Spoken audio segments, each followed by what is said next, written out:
Good morning, everyone. Once again, if I have not said good morning to you, good morning. I'd like to ask those of us who are still getting a bit of vitamins, vitamin D from the sunshine and a few other vitamins from our light breakfasts. If you're able to hear me, please start making your way into the main tent. We're about to start in the next few minutes. We just wanted to make sure that everyone who we needed is in place. And from what I've been signaled from various places, that is now happened. So if you can please make your way to the main tent, feel free to sit anywhere except for the marked seats. And also, if you can, try and fill up the seats at the front so that those are coming in progressively fill the seats towards the back. We expect the program to be a pretty good one, and we shall take you through it in a few minutes. But effectively, as you very well know, we are doing three things in one. That is launching what you can see on screen, good, someone has displayed it, which is a National Financial Inclusion Strategy from 2025 to 2028, the MTP 4, and the signing of the We Finance Code, and we shall tell you what all those things are as we go through our program this morning. So if you have not come into the tent and my voice is carrying over to you, please make your way to the tent, the main tent where we are. And if you're just settling in now, please feel free to sit anywhere, as long as the seat is not marked, where you can also follow this. We are broadcasting it online via the various platforms, YouTube and our websites. We do know that there are people who are joining us from all over the country and all over the world. So if you're one of them, please feel welcome. Our program will be starting in a few. Like I said, we just wanted to make sure that everything that we needed to be in place is in place so that we can begin smoothly. There's a few videos that you've noticed that we're playing. Please feel free to interact with them. Those are the ones about the three different documents that we are dealing with today, the MTP4, the NFIS, and the We Finance Code, but there's also others. The one I've just interrupted was about the DAO CSD platform. So in case you haven't interacted with DAO CSD, that video is a useful one, but we also have my colleagues from the central bank just outside the stadium where you walked into. And once we are done with this process here, if you have a few minutes and you'd like to engage with them, in case you don't have a DAO CSD account, or if you do, but there's a couple of questions that you may have, including what's available right now by way of government securities, treasury bills and treasury bonds. My colleagues are there, and you'll have all the time that you need to be able to interact with them. So just a few more minutes, and for now, what we are having the ushers do is bring people into the tent so that we can start and conduct the process smoothly. We don't expect it to take too long, but we are very thankful and grateful that you're able to take your time to be with us this morning.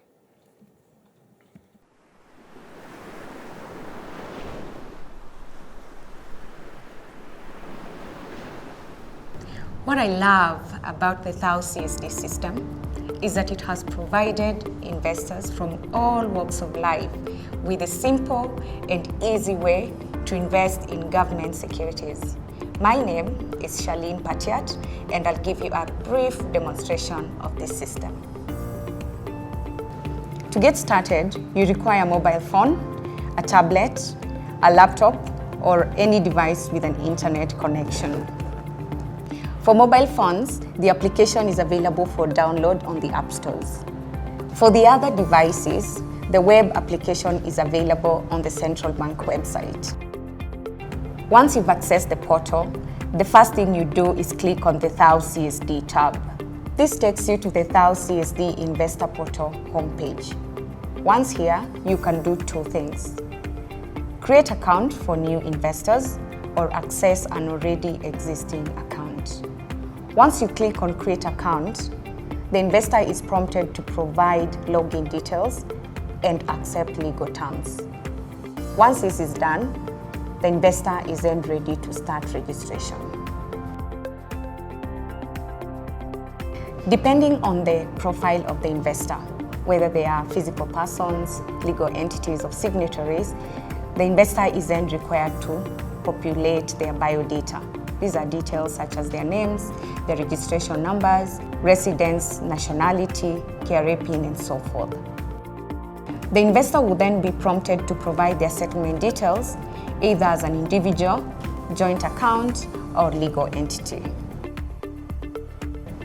The system facilitates an upload of mandatory documents, that is a registration document, KRA PIN certificate, the client's photo, board resolution for legal entities, and a tax exemption certificate where applicable.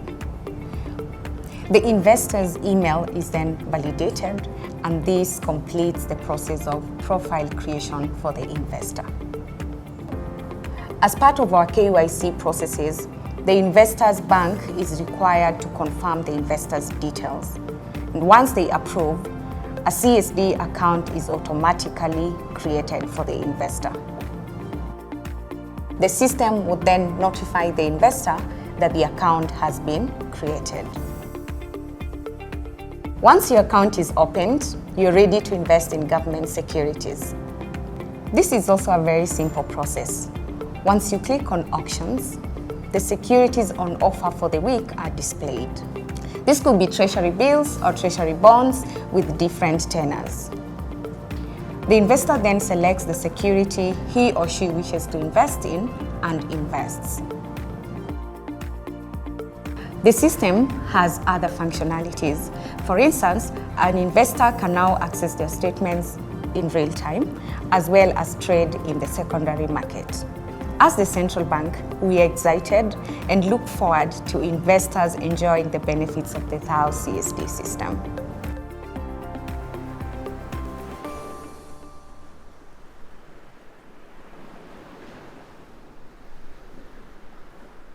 That is a cabinet secretary in the National Treasury and Planning, accompanied by the governor of the central bank, the principal secretary, and other guests.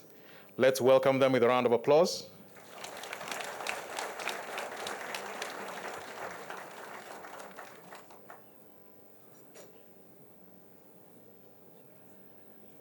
Karibuni sana, and to our guests, thank you very much, and thank you for your patience.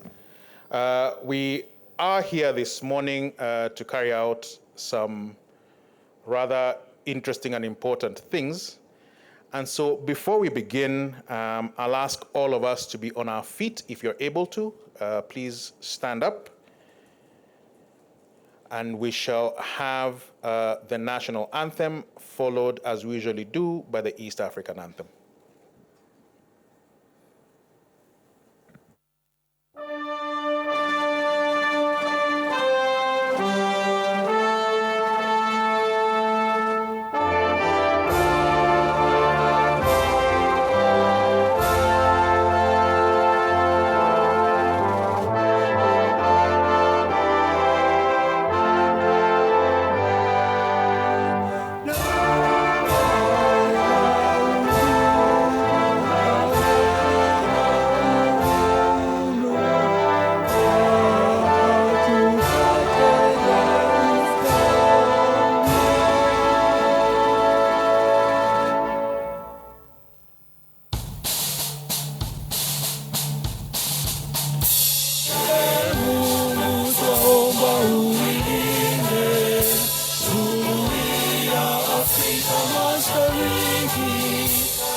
You may take your seats. And the challenge, as we always have in this, is how many can sing the East African anthem from the top of their heads? That is your challenge for the month of December. I will ask Ada to join me.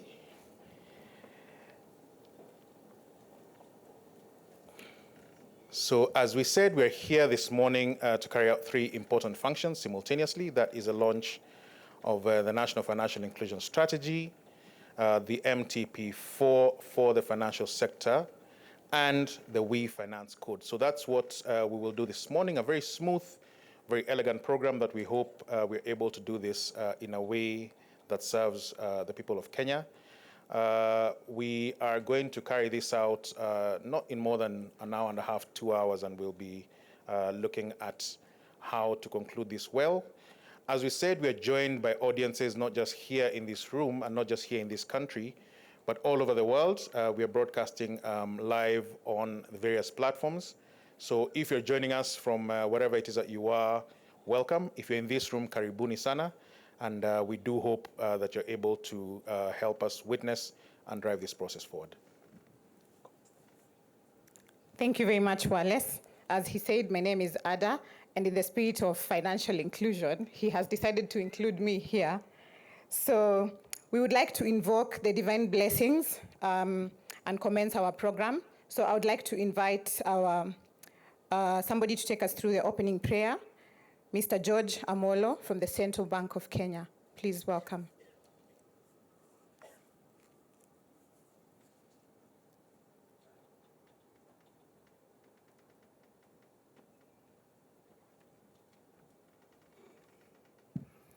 May I request that we be upstanding. Our Heavenly Father, mighty God, the King of Kings and the Lord of Lords, the one who was, is, and shall be forevermore, we come before you this morning with our hearts full of gratitude for the gift of life that you've granted unto us as a people, as a nation, as individuals, as families. We pray, mighty God, that your divine guidance may abide with us today, even as we ask, Almighty God, with thanksgiving in our hearts for bringing us all the way from January to November to December now, King of Glory. It is not by our strength or by anything that we could do on our own self, mighty God, that we have been able to see the end of the year. We thank you and we give you all the glory. We ask, O Lord our God, for your covenant of peace, Almighty God, to remain in the nation of Kenya, that will culminate into all-round peace for this nation, King of Glory. We ask you, King of Glory, that you may abide with us, Almighty God, and send us help that will give us progress and the development of this nation. We sincerely want to thank you, mighty God, for the wisdom that you've granted unto everyone, every stakeholder, the people that went through into making this day a success, Almighty God. To you alone be all the glory and honor. We bless you, King of Glory, for our president. We thank you for the cabinet. We thank you for all the 47 counties, Almighty God, that you may continue to grant them wisdom in everything they do, King of Glory, for the benefit of this nation. We give you glory and honor. We want to thank you for the Central Bank of Kenya. We want to thank you for the National Treasury. We want to thank you for all the stakeholders that were involved in all this process, King of Glory. And we ask for your presence to abide with us, King of Glory, all through this meeting this day. To you alone be all the glory and honor. Bless us, Almighty God, with wisdom, Almighty Father, that will make this day a glorious success. To you alone be the praise and honor. We thank you and we bless you. For this is our prayer with thanksgiving in Jesus' mighty name. Amen. Thank you very much, Mr. Amolo. And now we have the pleasure of being entertained by the Central Bank of Kenya Staff Choir, who will be taking us through a song titled Our Strategy. If you have this pamphlet, it's on the second page of the pamphlet. You're free to join them.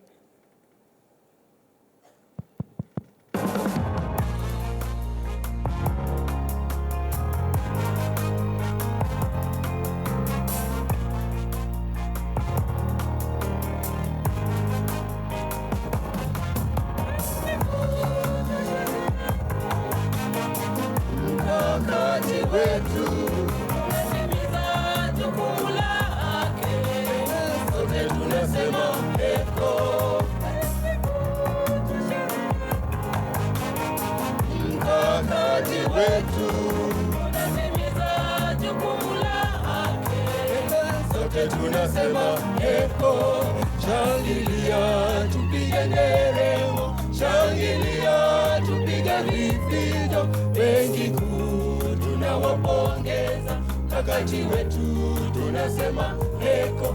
Shangilia tupige nderemo, shangilia tupige vifijo. Benki Kuu tunawapongeza, kakati wetu tunasema heko.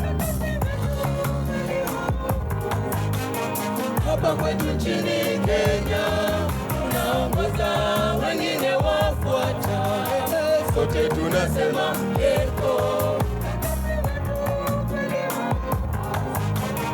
Hapa kwetu nchini Kenya tunaongoza, wengine wafuata, sote tunasema heko.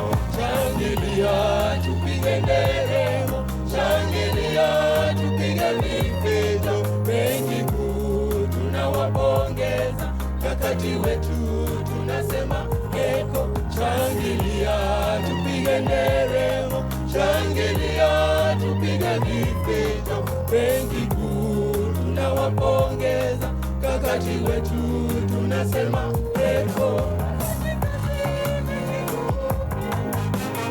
Sote tunawapongeza kwa kazi nzuri mnayoifanya, sote tunasema heko.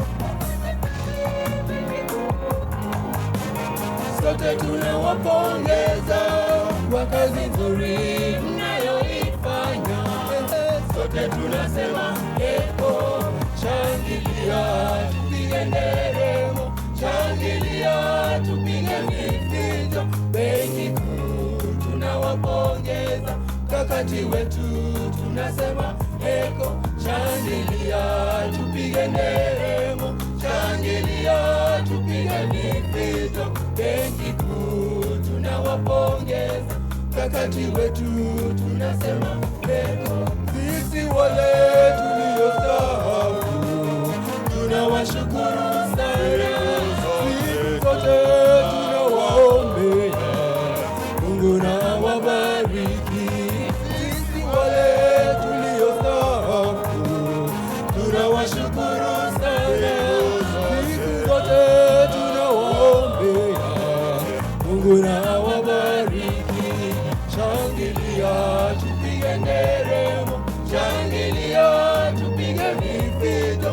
Benki Kuu tunawapongeza, kakati wetu tunasema heko. Shangilia tupige nderemo, shangilia tupige vifijo. Benki Kuu tunawapongeza, kakati wetu tunasema heko. Kakati wetu tunasema heko, kakati wetu tunasema heko.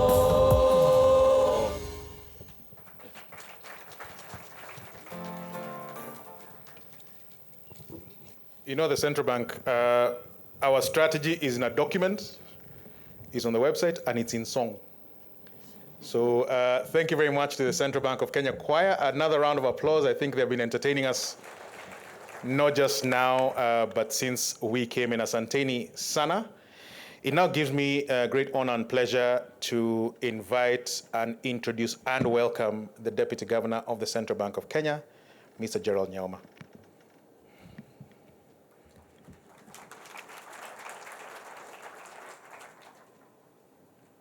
Cabinet Secretary, the National Treasury and Planning, Honorable John Buddy, other Cabinet Secretaries present, Principal Secretary, the National Treasury, Dr.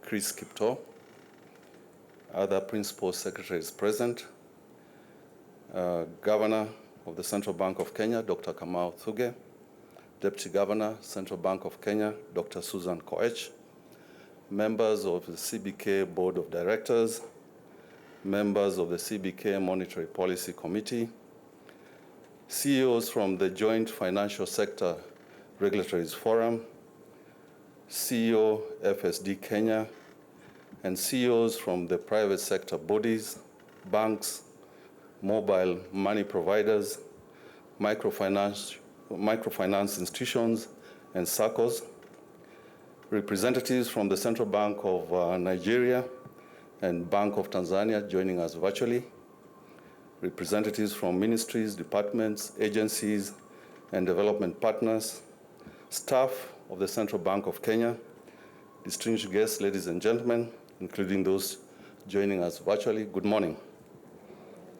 Cabinet Secretary, distinguished guests, on behalf of the board, management, and staff of the Central Bank of Kenya, it gives me great pleasure to welcome you to the Central Bank of Kenya Institute of Monetary Studies.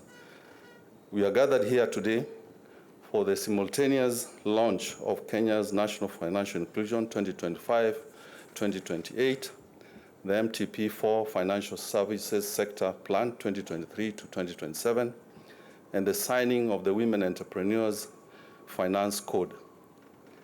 This convergence of three transformative frameworks is not coincidental. It represents Kenya's deliberate and coordinated approach to building an inclusive, resilient, and prosperous financial system that serves every Kenyan. Cabinet Secretary, distinguished guests, from the outset, allow me to recognize and acknowledge the partners that have been instrumental in supporting us for the event that we are privileged to host today. There are many institutions, partners, and stakeholders led by the National Treasury and Economic Planning, the Ministry of Gender, Culture, Arts, and Social Services, the Ministry of Cooperatives and MSME Development, Kenya National Bureau of Statistics, and closer home, the domestic financial sector, regulators working under the auspices of the Joint Financial Sector Regulators Forum.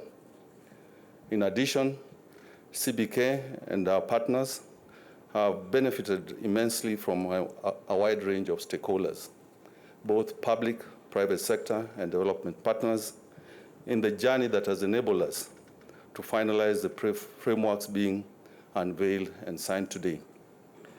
This includes institutions such as Agriculture Finance Corporation, Kenya Bankers Association, Association of the Microfinance Institutions, the World Bank, Women World Banking, GIZ Kenya, the Gideas Foundation, Alliance for Financial Inclusion, National Securities Exchange, County Pension Fund, KCB Bank, Cooperative Bank, Family Bank, CIS Kenya, Metropole CRB, Credit Info, CRB, Tala, M-Copper, Caritas, Microfinance Bank, and last but not least, the Financial Sector Deepening Trust Kenya, who have been a long-standing partner for both the CBK and many of the stakeholders gathered here today.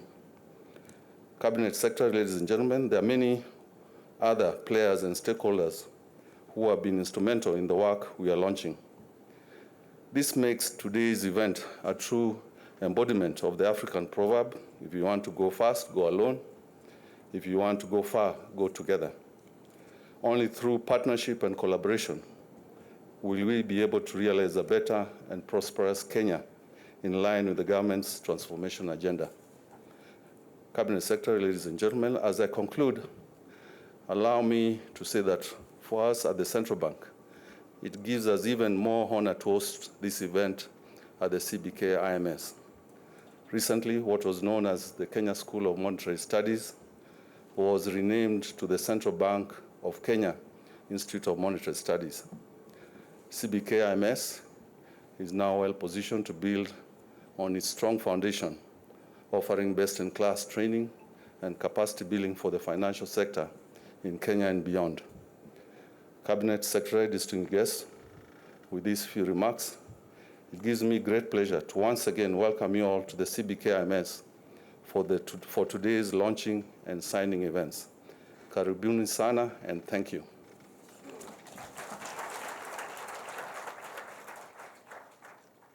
Thank you very much, Bona DG.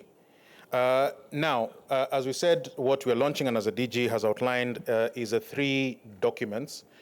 And they're more than documents, they're actually strategies for taking the financial sector in Kenya, and we can even dare to say regionally, to the next level.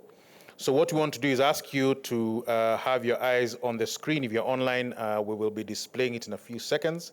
We will have 3 presentations. We shall begin with the National Treasury that will take us through the MTP 4 for the financial sector.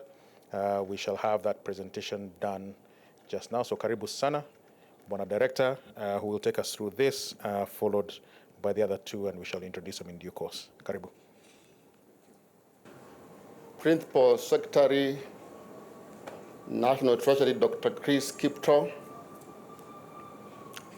Central Bank Governor, Dr. Kamau Zuke, the Deputy Governors, Dr. Susan Koech and Nyaoma. Allow me to ride on the already established protocol as I make this presentation on behalf of the National Treasury. I present to you the FSS Plan 2023-2027, a joint output of all of us who are seated here, the regulators and the development partners. So this presentation will have an introduction.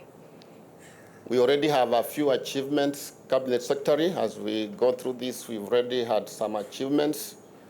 The impact and challenges, of course, programs and projects. In other words, what are we focusing on going forward? What are the policy and legal reforms that we shall be undertaking?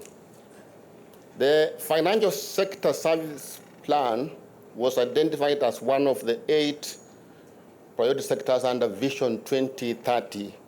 And I'm happy that our colleague from the economic planning is in our midst. So this is one of our 8 pillars of the Vision 2030. FSS Plan 2023-2027 is a successor of the previous plan which we implemented. The vision is to create a vibrant and a globally competitive financial sector that will promote high levels of savings and finance for Kenya's investment needs. If you look at what our president is saying, we need to have high levels of savings. And this plan, therefore, is part of that strategy. It is well anchored in the bottom-up economic transformation agenda, which all of you must now appreciate as a key development program for us, and is a key enabler for social economic development, particularly facilitating access to finance to our people in our every place. So the previous plan was achieved the following milestone. Cabinet Secretary, the previous plan achieved the following milestone. Number 1, strengthening of legal reforms and building infrastructure to support electronic payments and embracing digital financial services. You can appreciate that this is one of the things Kenya is known for. The other one is regulating digital credit providers. At one point, there was hue and cry on the market, in which case this became an important aspect to deliver regulation. And as we speak today, we can appreciate that the market has calmed in terms of the complaints, and we must appreciate the central bank. Expansion of mobile money interoperability. The fact that money can move from Airtel to Safaricom is part of the reforms that we are able to deliver under this. Additional national payment strategy, which we have been delivering. And Cabinet Secretary, we have already commenced together with the CBK the development of a new policy and a new legal regime under this payment system. Deepening of financial markets, including the Kenya National Multi-Commodities Exchange, COMEX, introduction of Ibuka and listed security platforms for Nairobi Securities Exchange. This is to allow many Kenyans to participate in our NSE. Development of green bond regulation paved the way for the issuance of the Kenya's first green bond. We are alive to the fact that there's climate change and whatever. But the most other one that is critical for the economy, which is a pillar under the bottom-up economic agenda, is the inclusion of MSMEs.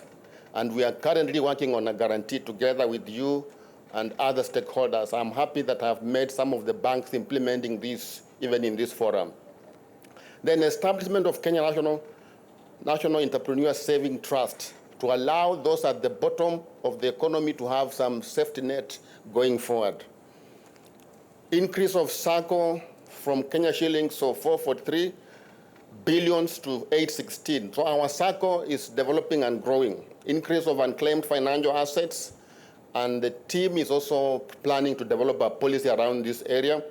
Development of the National Green Climate Finance Strategy, and establishment of Nairobi International Financial Center, positioning Kenya as a financial hub.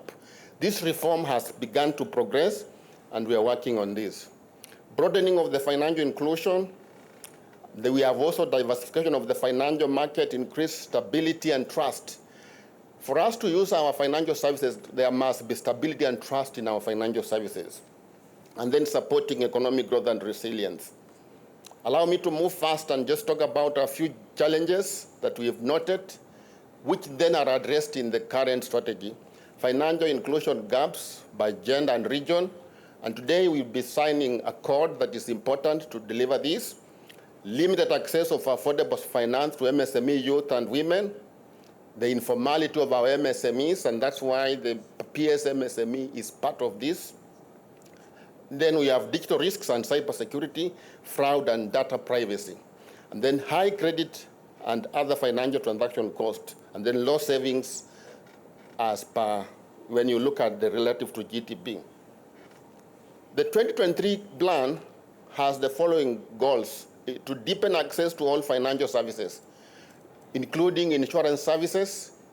We still are way below, I think about below 3%. So we want to deepen that efficiency and stability and integrity of our financial services, enhancing financial literacy and consumer protection. And then, of course, mobilize high levels of savings and investment for our people. What are the programs that we are implementing under this plan, Cabinet Secretary? We are implementing the following programs. Number one, development of the National Financial Inclusion Strategy, and I'm happy that part of what we are launching is what we have already delivered, this one. The virtual assets and ecosystem, Cabinet Secretary and Principal Secretary, thank you so much for leading us to develop the virtual asset policy and law. And our team is already meeting to do regulations for this sector so that we can allow virtual assets to thrive in our economy. Establishment of the Kenya Credit Guarantee Company, which is work going on in our treasury together with Central Bank of Kenya. We are strengthening the Green Finance Program with our team at the National Treasury and the other players on the market. The development of the Nairobi Financial International Center, and then promoting long-term saving through pensions and insurance, which includes what we are doing under KNEST to bring on board those at the lowest of the pyramid. And then operationalization of the SACCO shared services and central liquidity facility. I see the CEO of SACCO is in our midst. This is one of the reforms which we are doing under this plan. What are the policy and institutional reforms that we look ahead for? We're looking at the following policy reforms. Number one, insurance policy to promote access and penetration. I earlier on said that we still are way below, and we want to move this to a higher number. I want to report that this policy is already at Cabinet. So when you are conversing and maybe talking to Cabinet, it's important for us to progress it. We also have identified a gap in the public sector transport insurance. And through consultation of our stakeholders, we have developed a report. That report, we have done a CAB memo. The CAB memo is with the Attorney General for it to be progressed to the next level. We have begun working with our teams on the macroprudential policy to promote stability in the financial systems. This is important for us. The ultimate responsibility of a systemic crisis in the economy on the financial sector is with the Cabinet Secretary. So it's important for us to develop a framework to handle this. And I'm happy the regulators have come together. We have already developed a draft. Early next year, we will commence to develop the framework, and probably as the year progresses, we should be able to have that policy. We are looking at doing a policy on unclaimed financial assets to just deepen this reform. And then disaster risk financing strategy. When Kenya gets into a number of disasters that go over and beyond even drought, so we need a strategy to deliver this and be able to do this. Then review of the subsector legal reforms, frameworks, and then establishment of the Kenya Credit Guarantee Company. We are working closely with World Bank, and I saw the team from World Bank in the room, to deliver this reform. This is one of the biggest reforms we need to deliver, Bwana CS. And we're working very closely with the. It is worth noting that as we launch this plan, a number of achievements have already been done, so that we are not just launching and waiting to deliver. It's not just a booklet you will be launching. We are doing something. Number one, we have the National Policy on Virtual Asset and Virtual Asset Service Providers that have been approved by Cabinet. We already have the act signed into law by the President. CBK has registered 126 digital credit providers by June 2025, a very good reform to ensure that the market is properly managed. Launched the Law Central Security Depository in September to deliver simple and secure, efficient process of investors so that all Kenyan investors have an access to this. Of course, credit guarantee policy, as I already said, has already been passed by Cabinet. The Central Bank Act was also amended to allow CBK to regulate all guarantees. So we are working on how to deliver this. And then establishment of the Rural Guarantee Scheme, which is already going on at the National Treasury. Progress for implementation of FSS, enactment of key regulation to support the retirement benefits subsector. RBA is also part of what we are doing.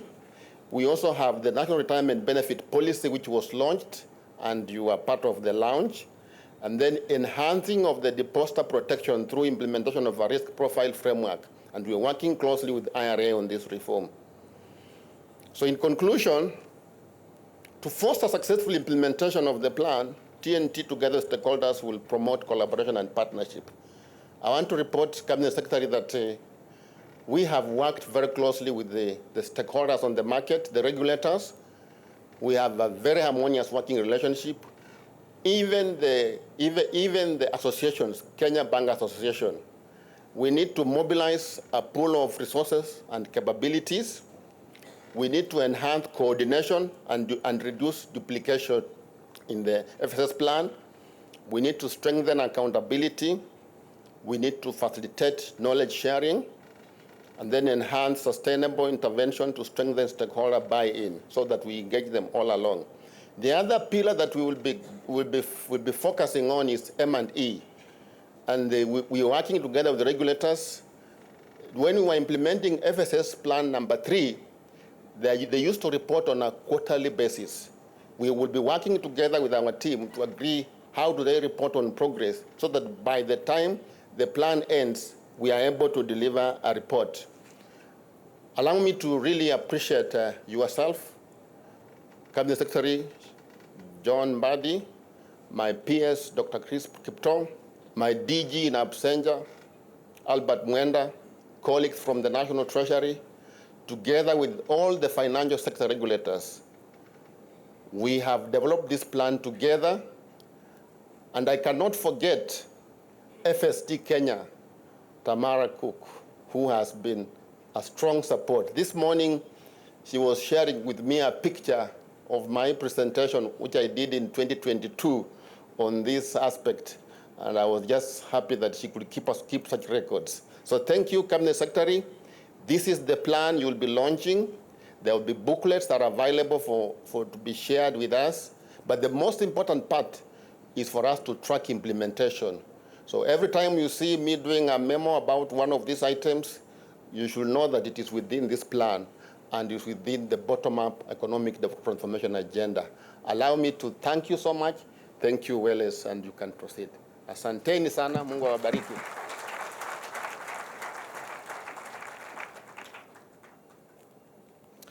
Asante sana, Director.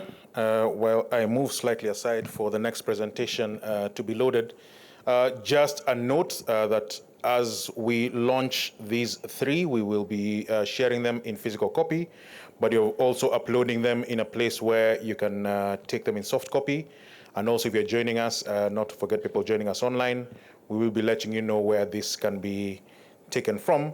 As well as that is the presentations themselves, because they're quite useful, containing succinct information about the different documents. Those will also be available for download, and you can interact with them as you wish. And don't forget that all the people involved in the development of the MTP4 for the FSS, in the NFIS, and also in the We Finance Code are all here in this building.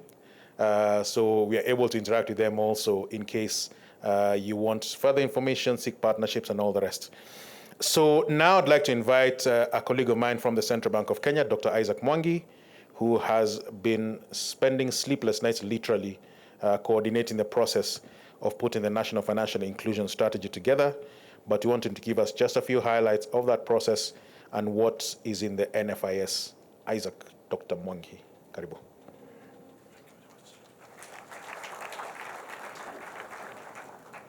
Yeah, thank you very much. Cabinet Secretary, TNT, all protocols observed. Allow me to ride on that. To make this presentation, I'm making this presentation on behalf of virtually everyone who's seated here, because this is a document that has benefited immensely from all of us seated here, the joint financial sector regulators, the National Treasury, Central Bank of Kenya, development partners, both public and private sector.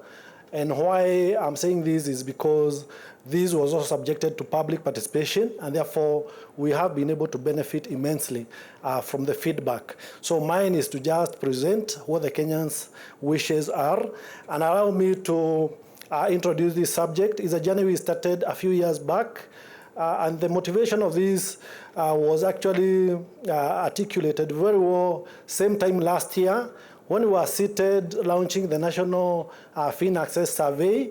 And that Fin Access Survey singled out a few challenges that were characterizing the Kenyan populace in terms of access to and usage of financial services and products. And what we noted from the Fin Access Survey is that the gaps in financial inclusion were growing. And what we established particularly is that there were huge disparities despite the growth in financial inclusion at the national level, averaging 84.8%, the level of financial health, and that is measured by the ability to meet your day-to-day needs, your ability to cope with risks, and even to invest in the future, was found to be approximately 18.3%. So that tells us that despite the growth in financial inclusion, you find that the nexus between financial inclusion and financial health, there is something that needs to be addressed, and those are the gaps that we singled out. One of the things, again, that we mentioned in the report was the issue of financial literacy. We observed that there are huge gaps in terms of financial literacy, and that, again, is looked at across all population segments. You, again, go further and look at the uptake of financial products and services. You find that there are disparities by gender, by residence, by county, and those are the things that we wanted to address in this strategy. So allow me to move and present this national financial inclusion strategy, which is the first in the country. We have compared ourselves with countries in the region, and we noted that we have been lagging behind, given that Uganda, Tanzania, Rwanda, Nigeria are in their second and third national financial inclusion strategies. But for us, it's a first. So it's something that we need to be proud and celebrate that we have found ourselves and we've been able to come this far. But what is this National Financial Inclusion Strategy? So the National Financial Inclusion Strategy talks about a roadmap, rather is a framework, and I want to commend the earlier speaker, because this is one of the programs in the MTP program. You realize that we needed to coordinate our efforts. If you look at the way we are structured in the financial sector, both private and public, you find there is a lot of fragmentation in terms of the approaches we follow to enhance financial inclusion.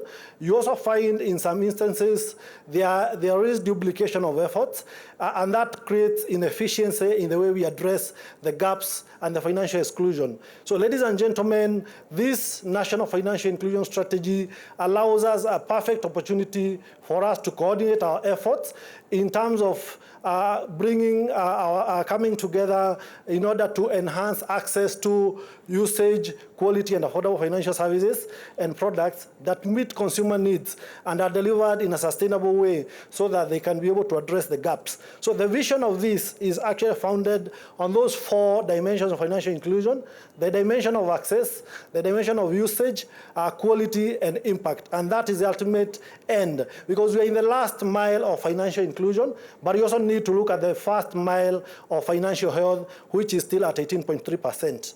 So this provides that framework, and that is a mission.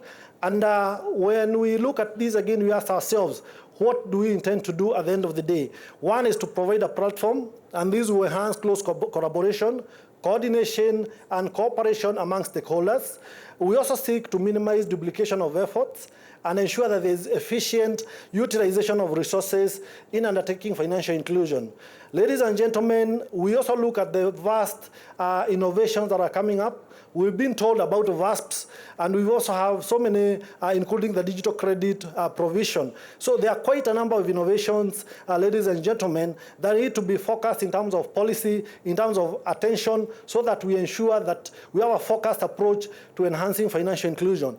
The strategy also provides us with a broad range of financial services, and this includes all the entire ecosystem, be it savings, be it insurance, be it capital markets, payment platforms. So we would want to look at all those financial services and ensure that we have a coordinated approach in terms of the way we push the reforms in the sector. Lastly, as I mentioned earlier, is a need to ensure that we articulate the 4 dimensions of financial inclusion, and that is access, as mentioned earlier, and that talks about the proximity to the financial outlets, the actual usage of products and services, where we noticed that there are serious gaps when you go to the regions, you go to counties, you go to gender, you will see those disparities. But what about the quality? Those are other aspects that we're interested in, not forgetting the vulnerable groups. Ladies and gentlemen, the National Financial Inclusion Strategy, and this is, again, a highly summarized version. We'll be able to share with you the detailed reports after this, once they are officially launched. We organized the National Financial Inclusion Strategy along 6 pillars, ladies and gentlemen. And the first one was the need to deepen the access. And again, this is organized along the 4 dimensions of financial inclusion. So the second pillar, ladies and gentlemen, talks about the usage. Then we move to issues of responsible financing, where we talk about market conduct, we talk about financial literacy, and we talk about consumer protection issues. Not forgetting that in the 4th pillar, we now focus on the greening of the ecosystems. So we find that there are also green finance products that need to be pushed to the wananchi. So the 4th pillar, ladies and gentlemen, talks about the need to enhance inclusive green finance for the especially financial services sector. 5th, we talk about the need to focus on the rural population. Most of our rural population are actually focused on agriculture. So we would want to support the farmers by enhancing access to credit for farmers. And this is again covered in pillar number 5. And when you look at the robust MTP for the financial service sector, there is a detailed section that talks about enhancing agriculture for the rural farmers. And lastly, we talk about the vulnerable groups. And the vision of this NFIS is to leverage on financial literacy to enhance financial inclusion and financial health. But the overriding principle is ensuring that we leave no one behind. And that informs the last pillar that talks about access to financial services for the vulnerable groups. And here we lump together women, youth, persons with disabilities, and even refugees who probably are displaced by famine, drought, among other things. What are some of the gaps? So there are quite a number of gaps that we have identified together with the development partners, the public and the private sector, and we've tried to focus on just a few. Again, the details are in the report. I'll just mention a few in the interest of time. So the first one is to deepen the penetration of access to financial. But what do we need to address? Again, one thing that came out in the FinAccess survey, and that report is still available on our website, you'll find that access to financial services is actually hampered largely by the lack of eligibility issues. And one of the things that we singled out was the issue of ID ownership. Those are the things that allow you to start interacting with the financial ecosystem. So in the absence of a national ID, then it becomes very difficult for you to interact with the financial system. So those are some of the gaps. Again, when you look at the functioning of this strategy and the operationalization, the governance structure, you find that part of the National Financial Inclusion Council are those agencies that are responsible for the issuance of IDs and stuff like that. So the issue of access infrastructure, these are an area that need to be enhanced to ensure that we leave no one behind at the end of the day. When you move to the actual usage, here we talk about issues of frequency. What is your interaction with these financial services? So we talk about frequency, we talk about the duration, and you may find that there are people who interact with these financial products and services virtually every day, but for some other products, it is on a monthly basis because of the way our salaries are structured. But what do we need to address in this area? One of the things that we are addressing in this strategy is the issue of affordability. So, ladies and gentlemen, we would want to enhance the actual usage of financial products and services by ensuring that the products and services that are issued to the market are actually tailor-made to meet consumer needs. Issues of transaction costs. This one is something that, again, is raised, and it came strongly when we were engaging the public in the public participation. They talked about the issues of trust, lack of tailored offerings. Those are some of the gaps we'll look at. But when you move to the promotion of responsible financing, and that is in the Pillar 3, we aspire to push financial literacy metrics. At the moment, when we were measuring financial literacy, we noted that 42.5% of the population are considered to be highly financially literate. So that tells us that over 50% will be classified as not highly financially literate. And that we look at it along the measures of your ability to compute the cost of funds, and that is as given by the interest rate. You look at the issue of the risk diversification. Are you able to invest in a portfolio of financial products and services, or you'd prefer to deal with one portfolio? Because that helps you to understand the issue of risk diversification. The last item that we looked at in the measure of financial literacy is the aspect of the cost of funds. Are you able to understand how much 500 shillings today would be worth a year back? So those are the things, again, we look at when we want to enhance financial literacy through the third pillar of responsible finance. And this, again, our chief guest, we also speaks to the issue of gambling. Gambling is one area where we've noted our youth, actually more than 10% of our population, of our adult population, consider gambling to be a good source of income. And that tells you that there are quite a good number of people who focus on other mechanisms to try to break even. So those are some of the things we would want to address. Again, the weak consumer protection issues that undermine financial health. So those are areas we want to focus on. When it comes to the greening of the environment, again, we would want to expand. The central bank already published the Kenya National the framework governing the greening of the environment, and we would want to push this to the entire ecosystem so that even all the financial sector regulators are able to have that green finance taxonomy. And that's why we are saying it is still at the nascent stages, but we would want to push it to ensure that we green our environment, and even our MSMEs are able to enjoy green and tailored products. Second last is the issue of rural agriculture finance. You understand the seasonality aspect of farming, whereby crops are subject to some crop cycles. So we'd want to tailor, and our proposal is to ensure that financial service providers are able to tailor their lending and their products to this particular sector so that they are able to be aligned to the crop cycles. And this also goes beyond aligning them to ensuring that there is also the aspect of insurance to address issues associated with drought, famine, among other things. And lastly, as I mentioned, we would want to leave no one behind, and therefore it is our aspiration as a sector and as an industry to ensure that we enhance financial inclusion for women, and this is through addressing the persistent structural and social barriers, and this could include gender bias, limited collateral, lack of disability-friendly financial products, constraints, and other factors that affect the vulnerable groups. So as I draw closer to a close, I would want to mention that the governance structure takes care of both the private and the public sector.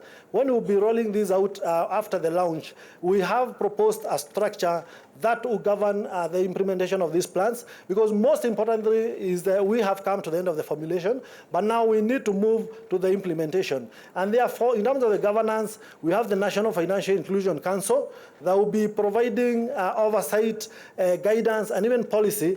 And this team will also provide the resources. They will help in the articulation of issues.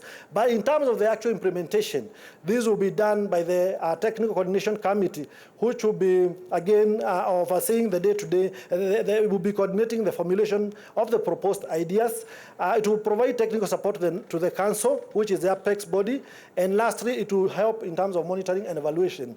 And in terms of the day-to-day operations, there will be a National Financial Inclusion Secretariat, which will be domiciled by the Central Bank. And of course, we are happy that the chair of the council is seated right before us. That is the PS TNT. And we would want to push this agenda forward. But of course, there are many, many proposals that are being advanced in this document, which will be operationalized through the technical thematic working groups. And some of them are already in place. For example, the consumer protection framework is already underway. Financial literacy framework is already being developed. So in terms of the implementation plan, this is a journey that we've come. And of course, after today, when we have the official unveiling of these documents, we'll move straight ahead into the implementation, our chief guest. And therefore, thereafter will be followed by the issue of monitoring and evaluation. And this strategy, ladies and gentlemen, is for the next 3 years. So by December 2028, we will do a monitoring and evaluation, and that will help us to establish whether there is need for another national financial inclusion strategy. And of course, as I mentioned at the beginning, the financial inclusion currently stands at 84.8%.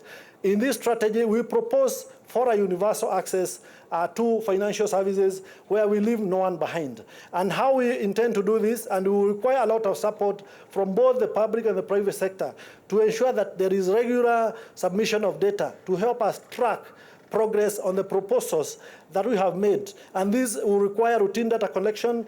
And of course, even in terms of the organs that have been established, there will be regular engagements with the council meeting twice per year, with the technical coordination committee meetings quarterly, and the National Financial Inclusion Secretariat meeting on a monthly basis. So in terms of conclusion, is just to state that the effective implementation of this National Financial Inclusion Strategy is pegged on strong coordination, prioritization, and accountability mechanisms. And secondly, this calls for a sound and effective communication strategy, a multi-pronged funding strategy, and regular reporting. Thank you, ladies and gentlemen. Thank you very, very much. That's Dr. Isaac Mwangi from the Research Department of the Central Bank of Kenya. I noticed he was almost losing his voice. That is a result of the amount of work that has gone in the past few months in putting this document together. So now this other one, I need for everyone to pay close attention because you'll be surprised at how I do it. Our next presenter / speaker is Dr. Susan Koech. You notice I've not prefaced her with her title. Why? Because I'm not asking Dr. Susan Koech to come up here as a Deputy Governor of the Central Bank of Kenya. She's wearing another hat, which is a national champion for the We Finance Code. So in that respect, I would like to introduce and welcome the national champion of the We Finance Code, Dr. Susan Koech. But just because she's my boss, the Deputy Governor of the Central Bank of Kenya, Dr. Susan Koech. Karibu sana DG.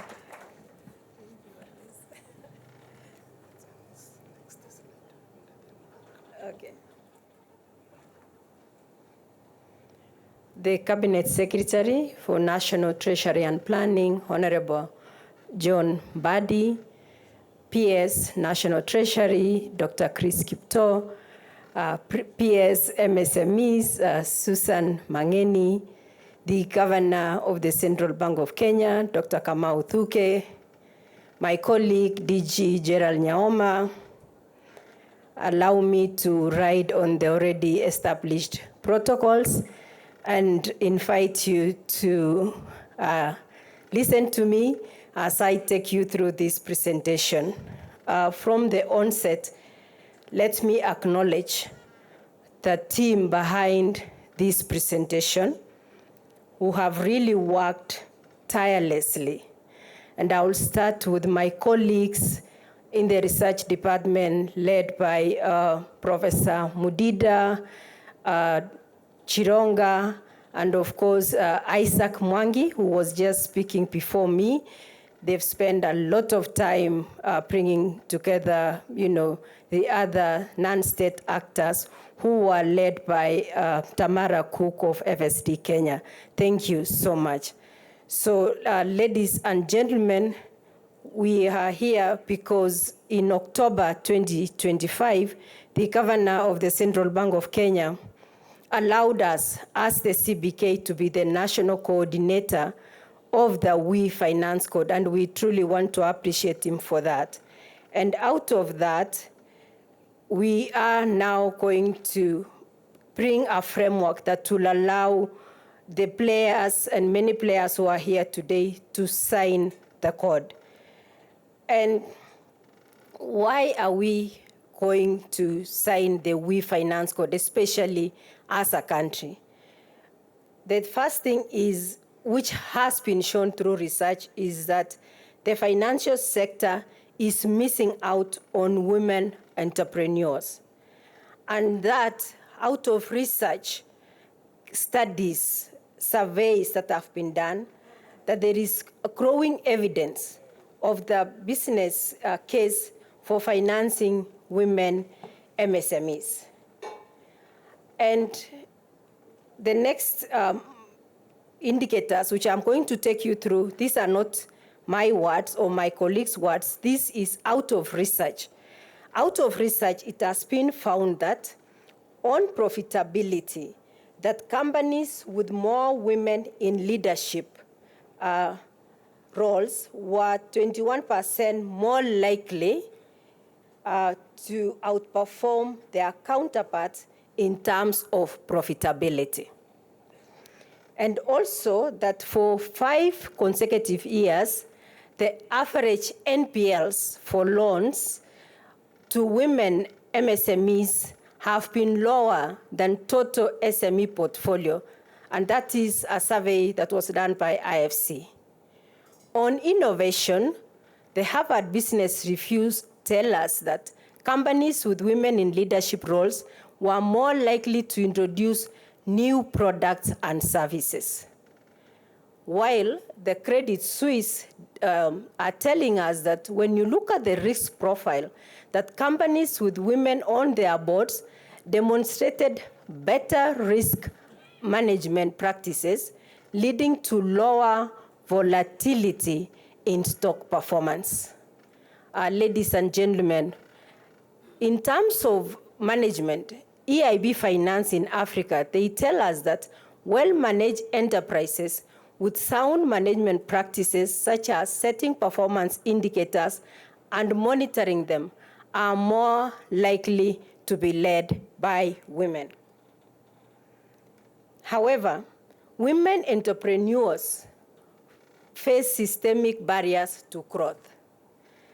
And more so, women in developing economies, like for our case, they actually aspire to be entrepreneurs at similar rate as men.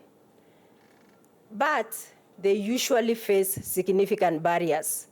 These significant barriers is largely because of social norms, care burdens, skills and sector selection, while also we are told that 75% of the legal rights of men and 2 times more loan rejections, which are actually, attributed to loan applications by women, and less than 2% of venture capital funding to female teams. These actually cumulatively and possibly and other reasons that barriers that have not been included here have actually led to a $1.7 trillion financing gap.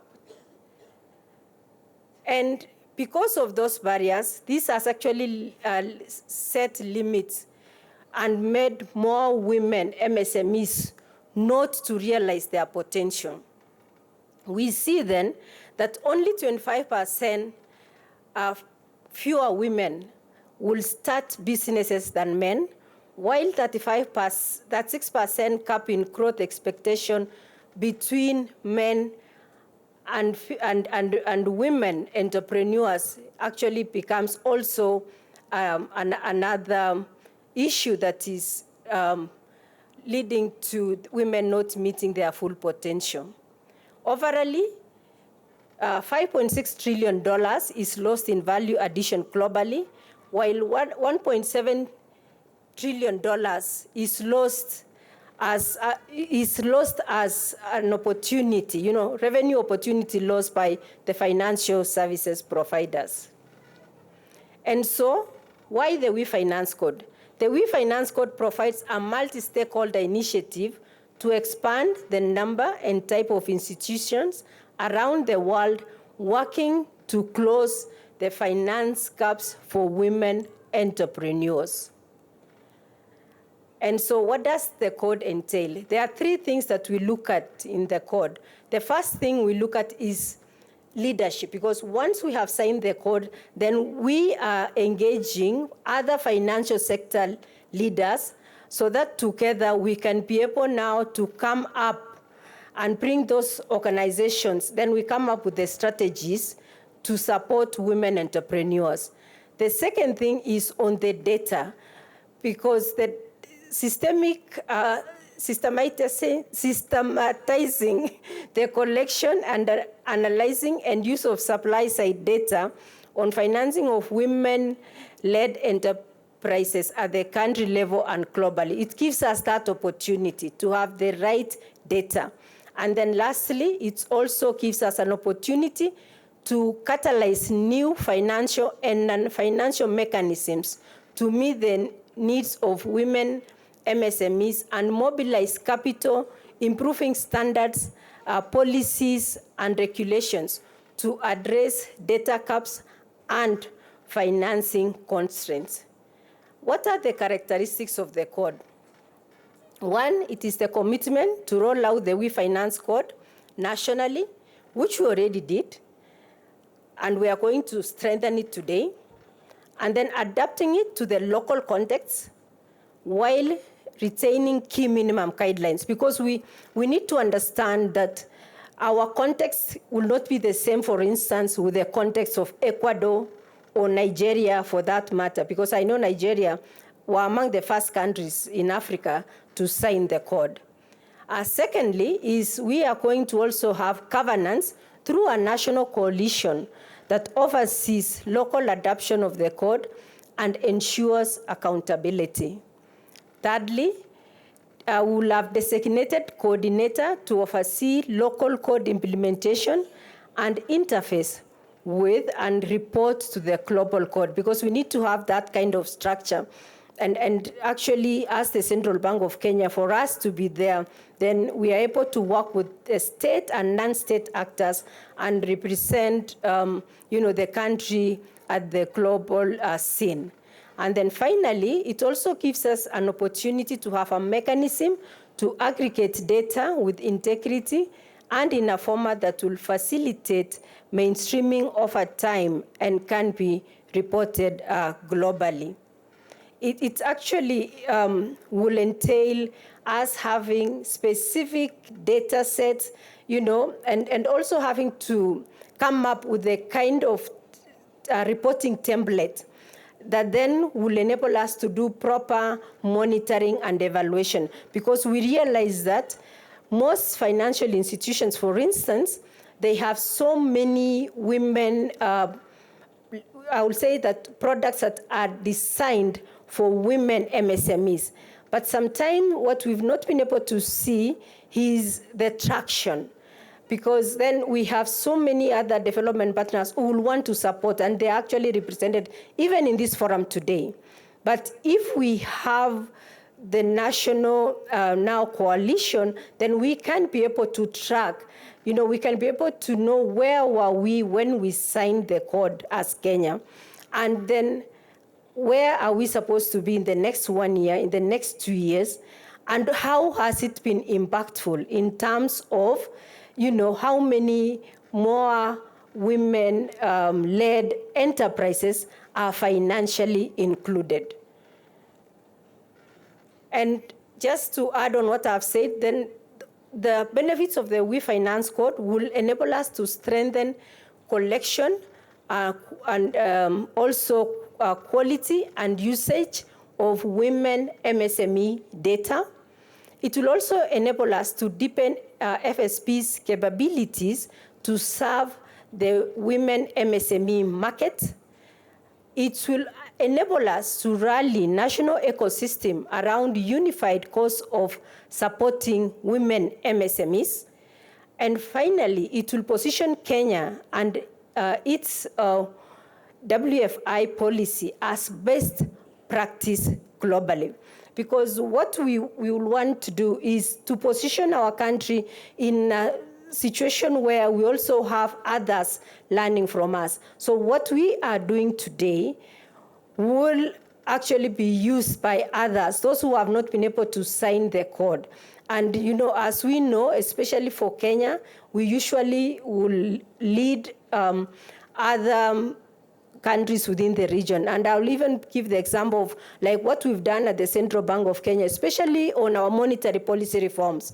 We've had so many other central banks within the region just coming to listen to us and to see what have we been able to do, how have we been able to manage to have really efficiency in our forex interbank markets. So even in this space, we expect to be able to posture our country in a way that then others can learn from us. And the beauty of all this is how the We Finance Code is aligned to the NFIS and also the MTP4 as earlier presented by Ronald from the National Treasury. So underlining this, and you must have listened to my colleague, Dr. Mwangi, the NFIS Pillar 6, which talks about, us looking at the vulnerable groups, is now aligned fully to the We Finance Code. Additionally, we will be looking at data and measurement and also have a comprehensive framework for data mapping for women MSMEs.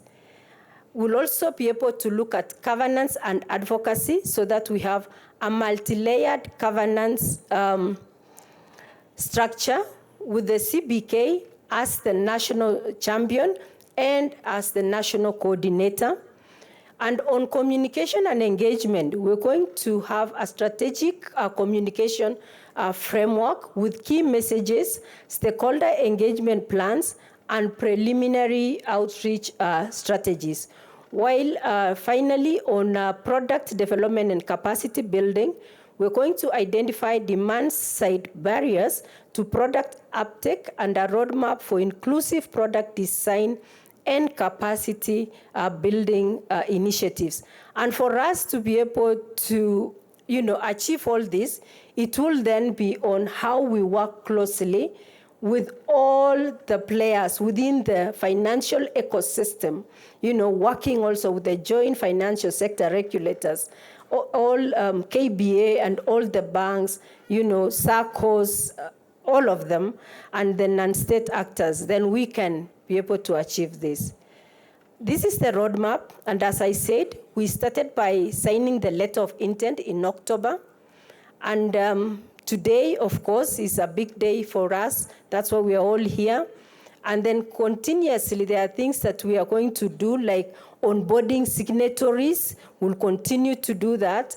We'll continue also to finalize on our work plan so that by January 2026, it is ready.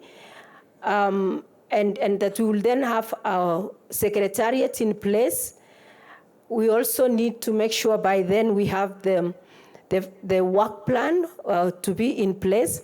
And then on issues of fundraising and capacity building, these are continuous.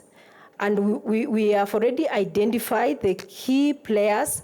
We even had a meeting organized by FSD and FAO were taking us through, and we know that there is a lot of goodwill in this space. Even the World Bank, they are represented here, and they also were present in our previous engagements.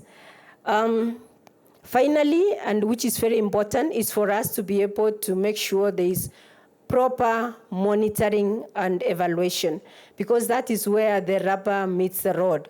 We can be able to have really a good launch, but if we are not able to, and for this specific case, utilize the data properly that we're able to get, and now see what are the strategies and how do we move forward, and also pick on best practice from those who already signed the code ahead of us, then it will not be of use for all of us.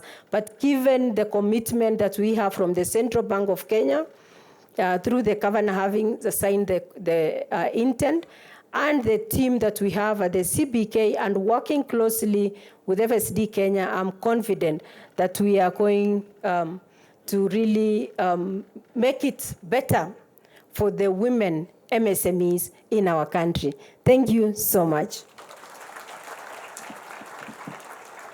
Thank you very much, our Deputy Governor, Dr. Susan Koech, but in this case, as we said, we're introducing her wearing her other hat as a national champion of the We Finance Code. So we do hope, ladies and gentlemen, that you've been able to, at the very least, in a brief way, understand the context of the three documents, the three pieces of strategy that we're launching this morning, the MTP4 for the financial sector, the National Financial Inclusion Strategy, and finally the We Finance Code. These three are very closely related, as you've heard.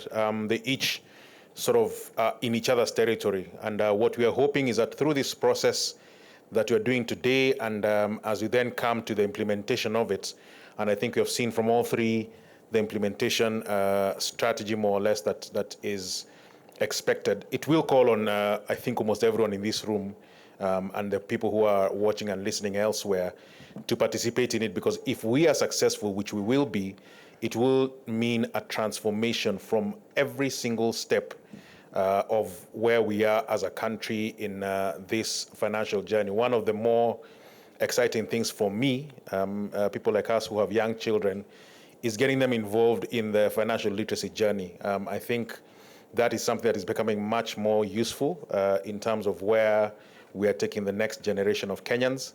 And so that, what you've heard about the We Finance Code, what's going on with the medium-term plan, and all that, I don't want to belabor these points, but I am particularly, at a personal level, very excited as to what we are doing here.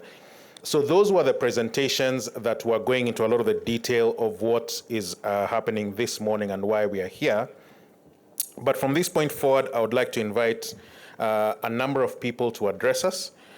These are, and I'll call them and you'll know who they are as they come up to speak, have been partners, but they're also the people who are driving this process forward. So I want to begin with a representative of the Financial Inclusion Advisory Group.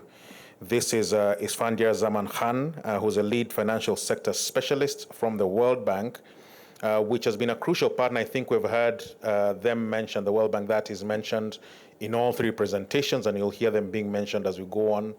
Very, very crucial partner for this process. So Mr. Khan, if you're able to make your way up to stage, and we'll hear from other people. A round of applause as he comes up to stage to address us. Karibu sana.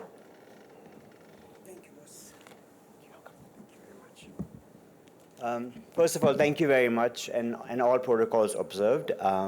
We will be very short on behalf of the bank. It is definitely a great honor on behalf of the World Bank and all development partners at the launch of not only the Financial Inclusion Strategy, but the MTP, and obviously the We Code. You know, on behalf of the bank and the Financial Inclusion Advisory Group, we really do, with our full heart, commend the government of Kenya, the central bank, we see the CMA here also, and the SASTRA and all the regulators on really the vision and the leadership. This really collaborative approach that brings together all the players is really a testament for very, very inclusive policymaking. We've heard a lot, but I think just to look back a little bit, And we have to really commend ourselves and yourselves that Kenya's journey in financial inclusion is really nothing short of remarkable. 2011, not that long ago, only 40% of Kenya's population had access to formal financial services. Today, that number is at 84%, and the aim is universal, which I'm very sure we will reach. Yes, this transformation has been empowered by innovation. We have agency banking, obviously M-Pesa, and digital credit. But in a way, more importantly, it has been enabled by a very forward-leaning and tailored regulation by the CBK. Money providers are not new any longer, but some regulators have been a bit slow to adapt and have forward-leaning regulation. And I think in the CBK, we have a regulator that's always looking to innovate, and that is really critical. Our account ownership in Kenya exceeds global averages by 11%. And money mobile penetration is obviously one of the highest in the world, and a very, very minor gender gap itself. But I guess I am here on behalf of the World Bank, so I would have to mention the challenges that do remain. Financial diversification is limited. Only half of adults use more than one formal financial product. Regular savings are low, and insurance coverage is less than 3%. Most strikingly, only 18% of adults are considered financially healthy. 32% of Kenyans worry, their number one worry is school fees when it comes to money access. 30% say monthly running expenditure is their number one financial worry itself. Only 50% can come up with emergency money when needed. This is sadly a number lower than West Africa. I'm sure with these three launches that we are doing right now, these challenges in the next few years will definitely come down.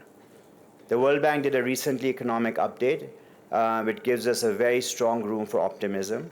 Private sector is actually recovered and growing, which has been helped by a more accommodative monetary policy. Lending rates have been declining. Loans have been becoming a little bit more affordable. And there is growth we see in the construction sector, in trade, in consumer durables, and agriculture sector. The World Bank and other partners have been mentioned. We have a number of projects with a number of people in this room, from the SAFER project that's supporting access to finance on enterprises, from KJET with the MSME department and ministry itself, from working on pastoral risk mitigation itself, and also on innovation and entrepreneurship.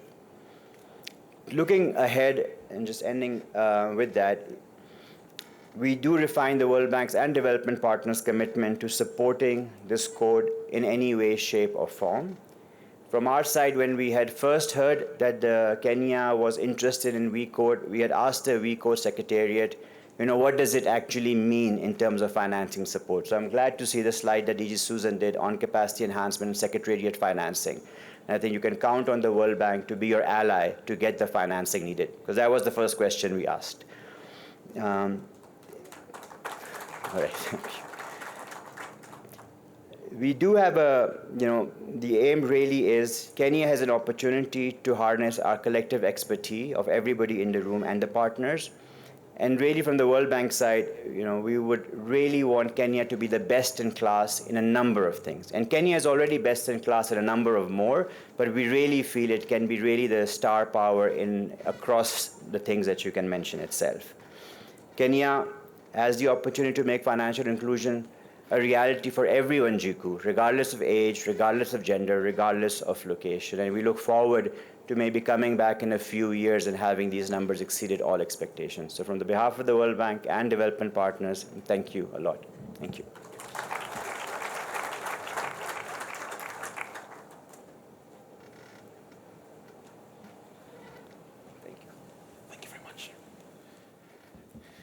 Thank you, Mr. Khan. I noticed lots of applause when I heard the section that you got about your very kind offer.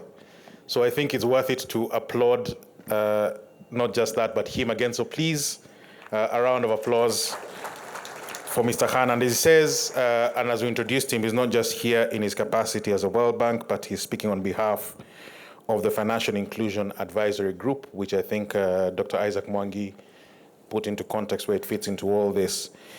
The next person I'm going to call up is also speaking on behalf of a number of institutions, and he's a gentleman who's familiar to all of us, Mr. Godfrey Kiptum, who's a Commissioner of Insurance. But it's not just in that capacity, it is in his capacity as one of the leaders of the Joint Financial Sector Regulators Forum, which I believe he will tell us much more about, but it's a group that is well represented here that is looking at financial sector regulation. Karibu sana, Bwana Kiptum.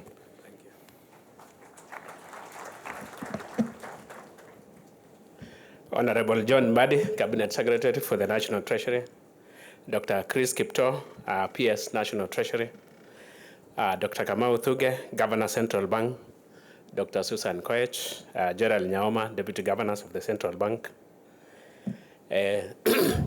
Good morning, ladies and gentlemen. I think this morning my duty is to say who JFSR is, and JFSR is composed of the domestic sector regulators. We are 5 of us, including the governor, and we have also affiliates from KDIC and PCF, who are very important players in the financial sector. And I think they are all here today. And with your permission, CS, let me ask the chairman and directors of these institutions to stand, and we can begin from Capital Markets Authority. So, Honorable Lugas and your colleagues in the board. Thank you very much, team from CMA. We can have the team from RBA, the board. Okay, so I would stand alone.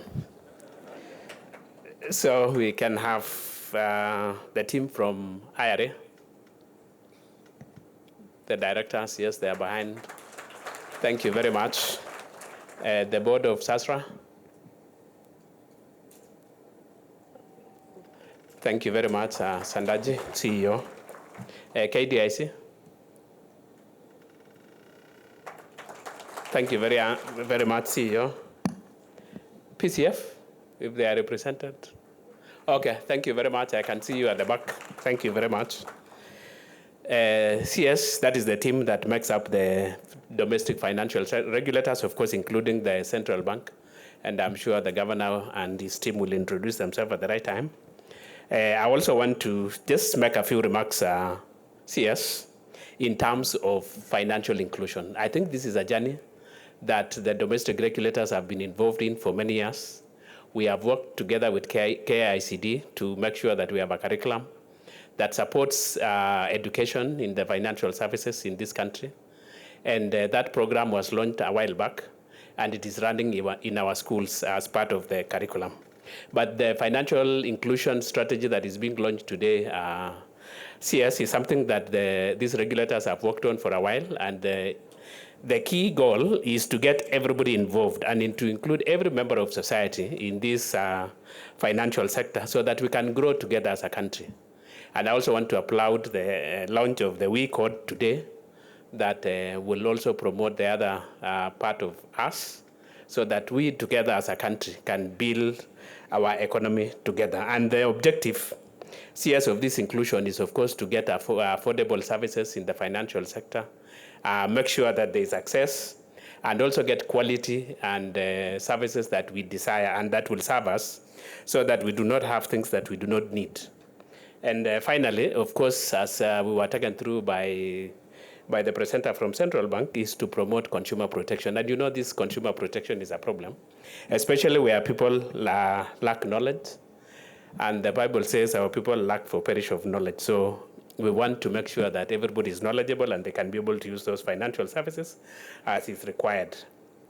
And finally, let me thank the partners who have worked with us in this journey. And I think FSD has been very critical. Tamara Cook and your team, thank you very much. And the rest of FSD Africa and everybody else. So with those few remarks, let me take this opportunity to thank CS and the rest of the team who have worked successfully so that we are here today. Thank you and have a good day. Thank you very much, Bwana Kiptum. Another round of applause, if you do not mind. And he's sort of done half my job for me because the person I'm introducing next is the person he last mentioned, which is the CEO of FSD Kenya, Tamara Cook. Please, karibu.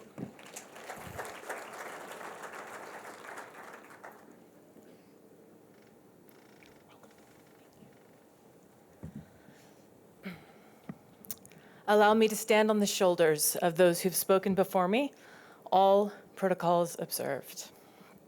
As I look out on the crowd, it is inspiring to see leaders from every corner of the private sector, of the financial sector, and of government, and of the development partners.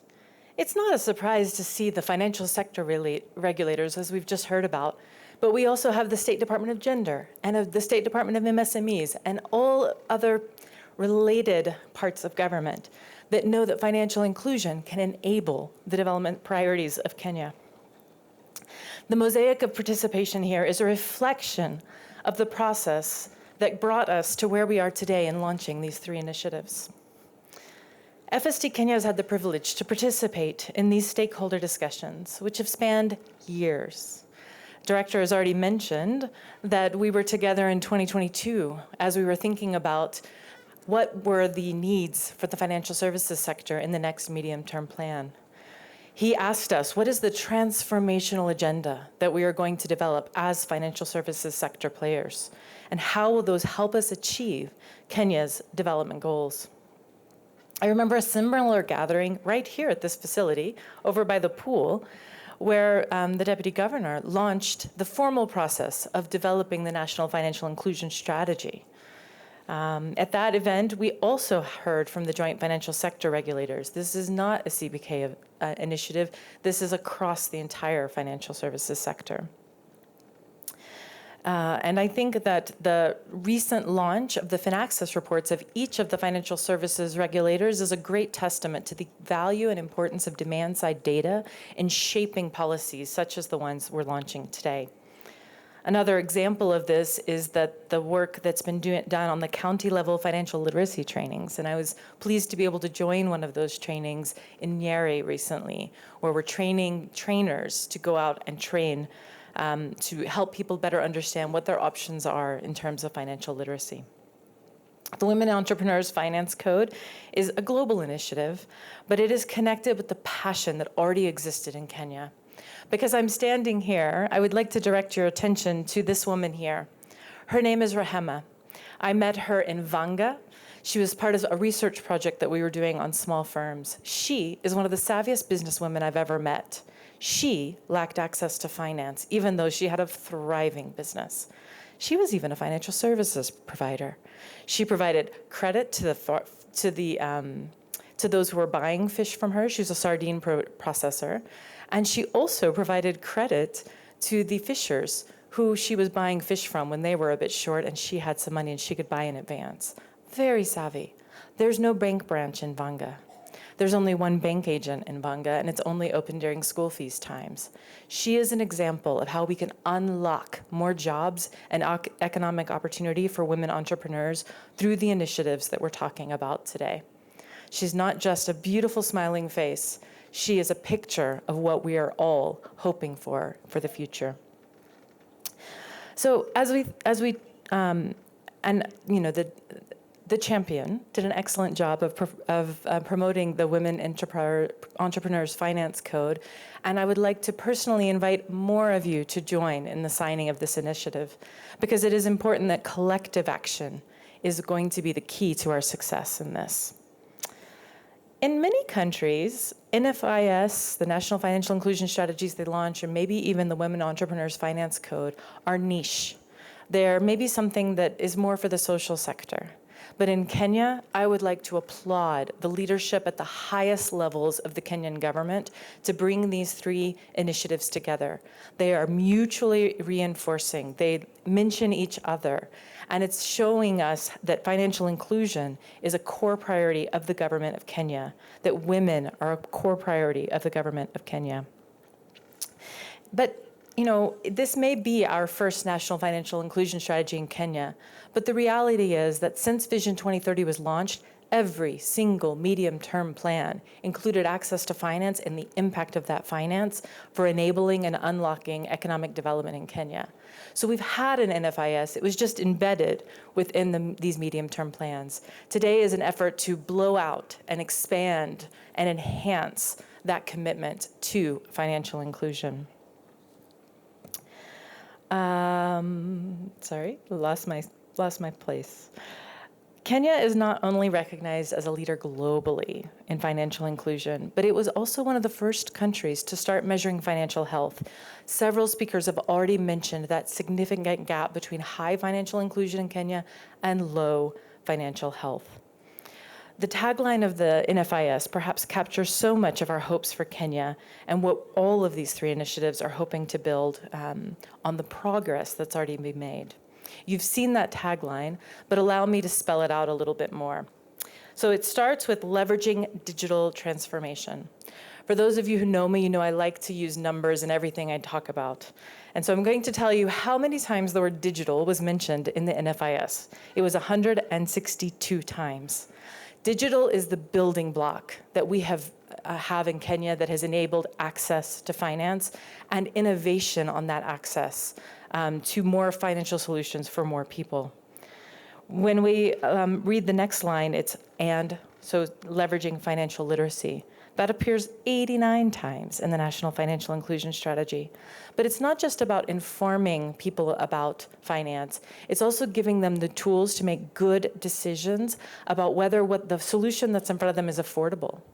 It helps them understand, which is mentioned 48 times, by the way, and whether or not they are being protected, whether that product is disclosing and transparent. Consumer protection shows up 55 times in the National Financial Inclusion Strategy. And finally, the tagline ends with the idea of enhancing, to enhance financial inclusion. There are some people who would say, Kenya's already financially included. Why are you launching a financial inclusion strategy? Yes, there's 10% who are still excluded, and they're very important. In fact, if we look at the youth who are mentioned 61 times, women and gender 112 times, these are some of the pockets of exclusion that still exist when we think about financial inclusion in Kenya. But we also need to think about the people with disabilities, the refugees.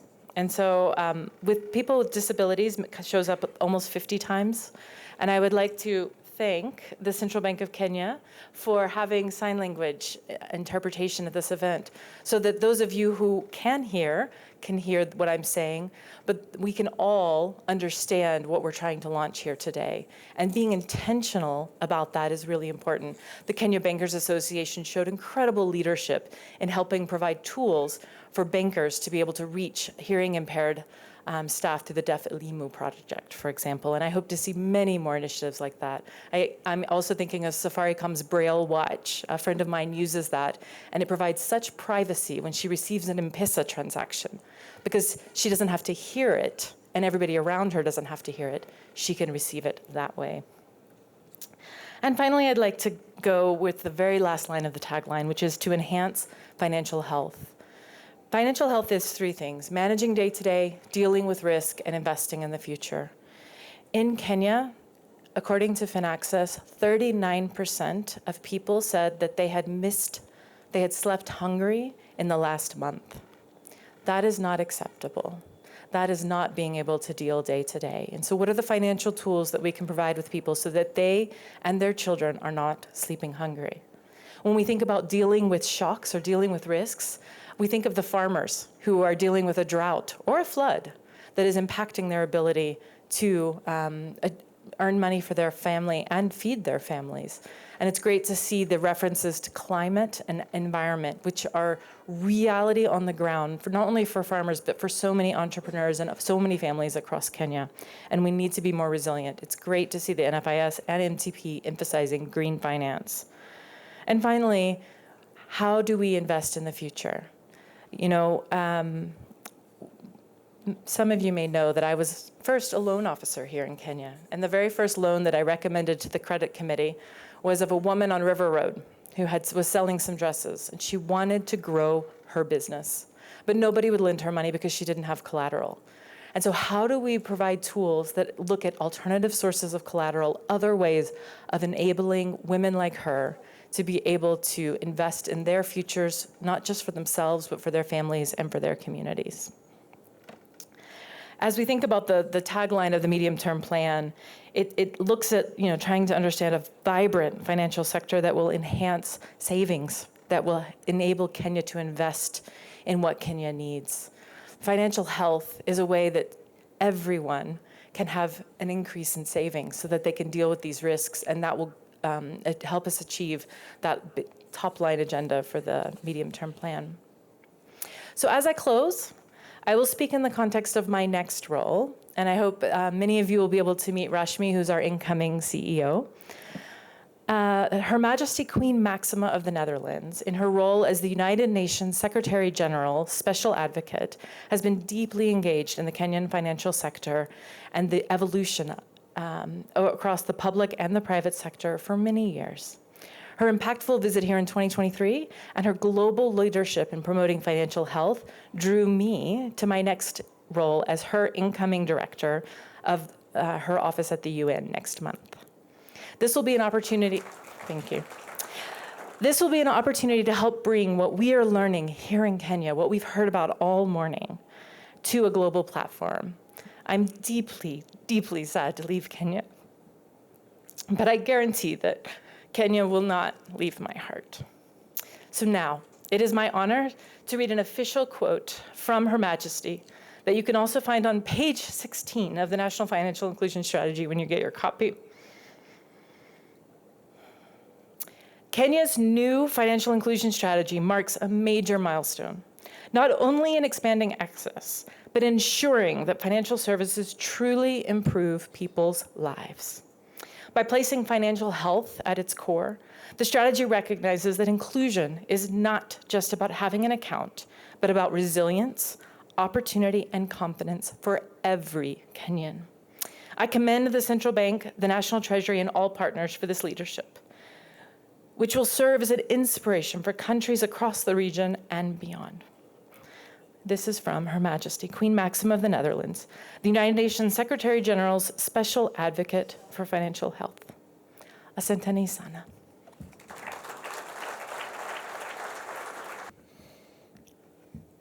This is not part of the program, and I hope I have your permission, Bonasias and everyone else. I don't know whether we can get on our feet and just applaud Tamara Cook for all the work that she's done over the years that she has been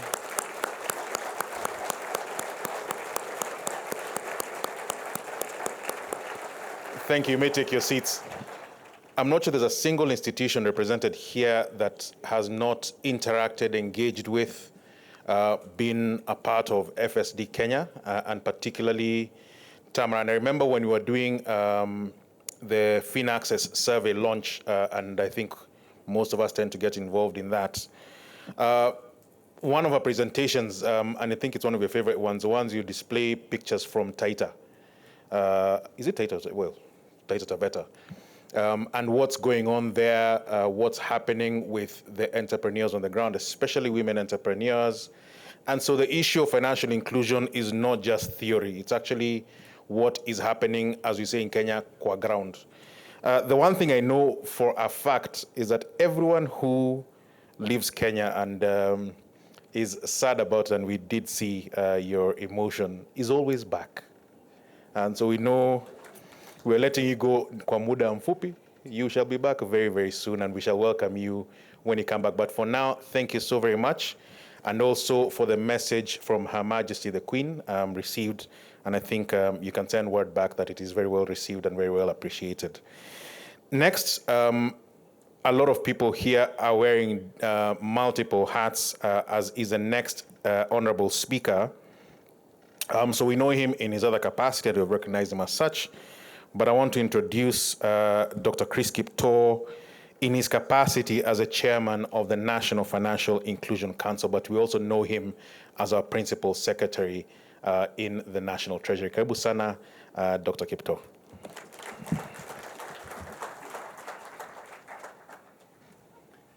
Thank you very much, Wallace. The CS, National Treasury, Honorable John Badi, Governor Central Bank, Dr. Thuge, and the Deputy Governors, Gerald Nyaoma and Susan Koech, my colleague peers, Susan Mangeni, and may I ride on the rest of the protocol as already established. Good morning. Hamjambo. Assalamu alaikum. CS, I have two declarations to make before I read my speech. First, to indicate that I am a central banker. And I had a stint of 16 years working at the Central Bank of Kenya. So what was Central Bank? Banki Kuu ya Kenya. Hamjambo. Banki Kuu hoye. And CS, of those 16 years, I spent 7 years on secondment. The Central Bank decided to second me to International Monetary Fund for 2 years. Then I was seconded for 1 year to Capital Markets Authority, and another 4 years at the Office of the Prime Minister. Then 2012, I found a job at the Trademark East African. I said Central Bank bye-bye. But I have also another declaration to make, that of those 16 years, I spent 10 years in this compound called Kenya School of Monetary Studies. So I'm happy to come home. We used to stay here, and all my children were brought up here. I just came back this morning to find that it is a different institution, new buildings, very modern. At that time, we didn't have a superhighway. So today, we came with my driver and missed the turning point. We went all the way to Kasarani, then came back. We thought we were coming in here. We had to also go. So that is progress. Can we appreciate the great progress that, yeah. So, CS, I am speaking in my capacity as the chairman of the council. And so I have a few remarks to make. First is to appreciate you for joining us and everybody else, because you have taken time to come here today. And actually, I thought I should also take this chance to apologize to all of you who came in from as early 8 a.m. because CS and I delayed you, and we are responsible for the delay of the governor in coming here. This is because I'm the one who sent out invitations, and I indicated the time to be here. But some new development came up. We had a major event with our Safaricom, and CS was leading us. I think he will tell you what it is that we were doing. I leave it to him. So we have these 3 complementary documents that we are seeking to launch today, and they have been presented here. The FSS plan, that is the Financial Services Sector Plan under MTP4, the National Financial Inclusion Strategy for 2025-2028, and what DG Susan presented as We Finance Code. These documents are under our BETA, Bottom-up Economic Transformation, and they're part of our Vision 2030. The MTP4 was launched in 2024. Sorry, MTP4 was launched in March 2024. And for those of you who can remember, we have had a lot of transformation. And cognizant of the unique role of the financial services in the economy, the National Treasury has developed MTP4 Financial Services Plan so that we provide detailed sector policies, programs, and projects for the implementation. And Inyangala presented. I'm not sure even whether I should repeat, but maybe just for it to sink more, I will repeat where necessary. And for the medium-term plan, the third one, MTP3, I would like to say we witnessed, as a country, remarkable progress, which has reshaped the landscape of our financial sector. But despite those achievements, there are challenges which were highlighted in the presentation by Inyangala. First is the emergence of technologies like virtual assets, even AI, and digital platforms. They create opportunities, yes, but they also bring in challenges, new risks, including cybersecurity and data privacy.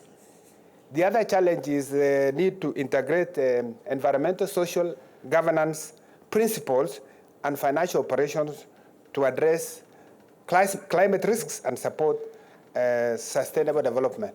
Some of you may be familiar, and I used to be in PS environment, and we submitted to UNFCCC our updated nationally determined contribution that requires, for a period of 10 years, $62 billion for mitigation and adaptation.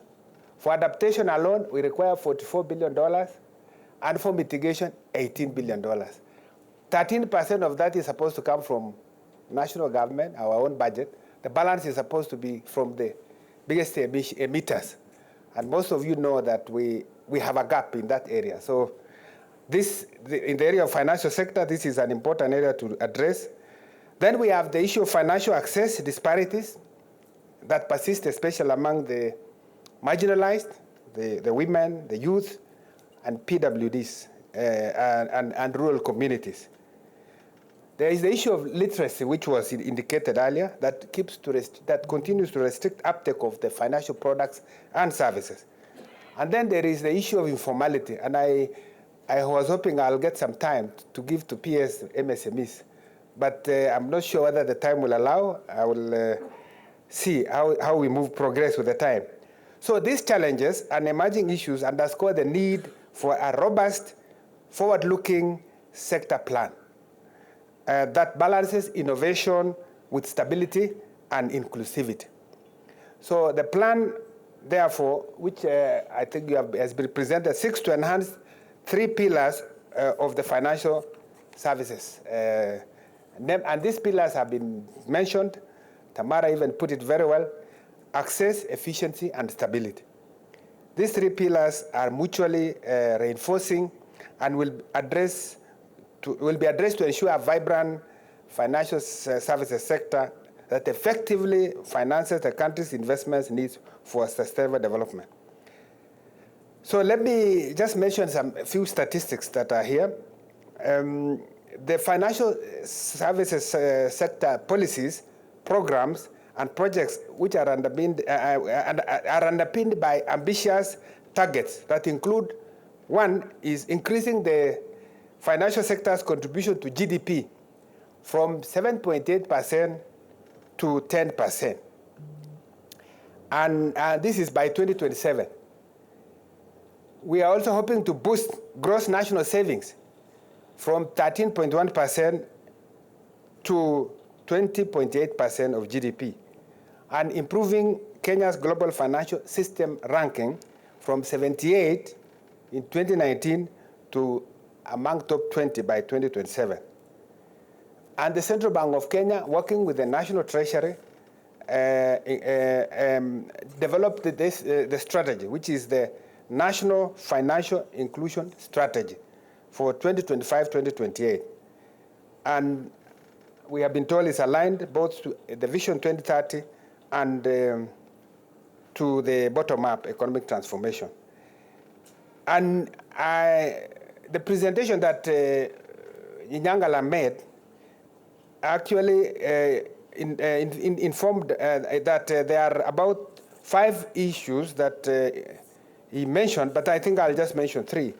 That we seek to deepen financial inclusion through close collaboration, coordination, and cooperation among stakeholders. We need to drive innovations and develop supportive policies in undertaking financial inclusion initiatives and design a roadmap for expanding equitable access to and usage of quality financial products and services delivered in a sustainable way to match consumer needs. So, ladies and gentlemen, we have an institutional mechanism that was presented to you. And I think at this point, I would like to mention those who sit with me in the council. And when I mention your name, you please stand. The first is the PS for Internal Security and National Administration, Dr. Raymond Omolo. I don't know if he's here or is represented. Let's appreciate him in absentia.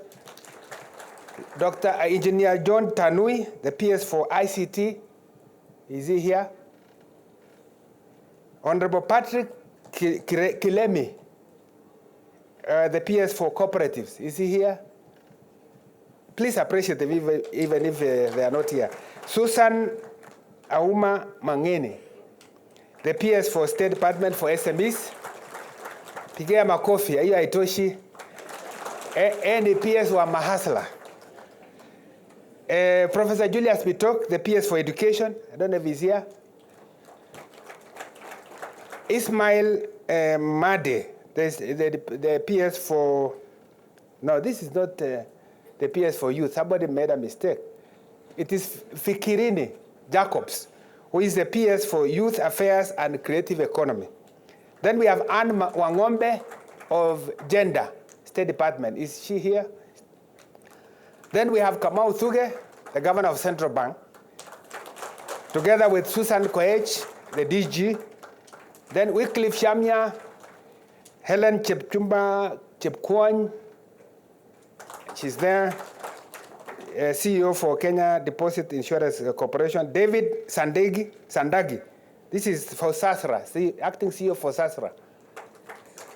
Then Charles Mashira of RBA. Then Mohammed Sahal of PCF. Raymond Molenje, that is the Kenya Bankers Association. Are they here? Okay, yes, please appreciate it. And finally, Dr. McDonald George Odundo, who is the DG for Kenya National Bureau of Statistics. Let's appreciate all of them together. The chairman of that council is yours truly, Chris Kipto. And the chair of the technical coordinating committee is Susan, DG Central Bank. Then we have thematic working groups who will handle a number of issues. When we met in our first meeting, we agreed we'll meet twice in a year. And we tasked our technical teams to develop the roadmap. So we'll be meeting early January for our first meeting, then meet in June for second meeting, and then in December for the last meeting. So I want you to appreciate the work that my team have done in developing the rest of my speech. Appreciate them.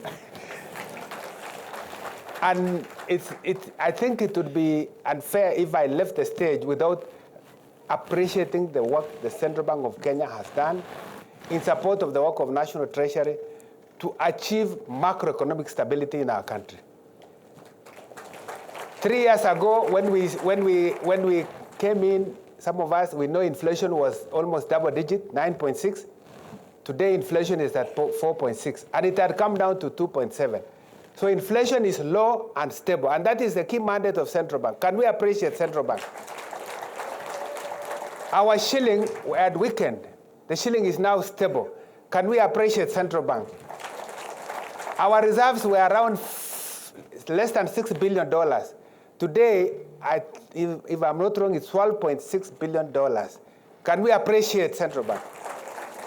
We know we have contributed a little through the actions we have taken at Treasury, especially buyback of the Eurobond, which helped to de-risk.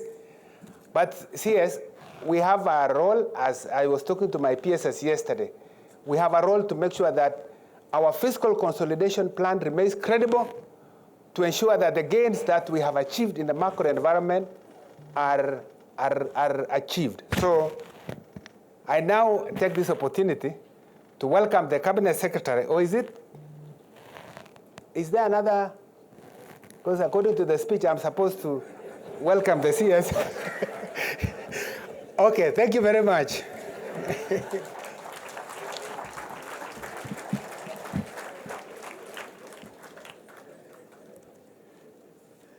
Thank you very much, the chairman of the National Financial Inclusion Council, which was a hat that Dr. Chris Kipto was wearing here. And I know it's an automatic thing to welcome the Cabinet Secretary, but I'll ask that we hold off on that for just a second, because our next speaker is the one who will have that privilege, because I will invite him in his capacity as a governor of the Central Bank of Kenya, well known to us, and I'd like to welcome him on stage, Dr. Kamau Thuge, our governor of the Central Bank of Kenya.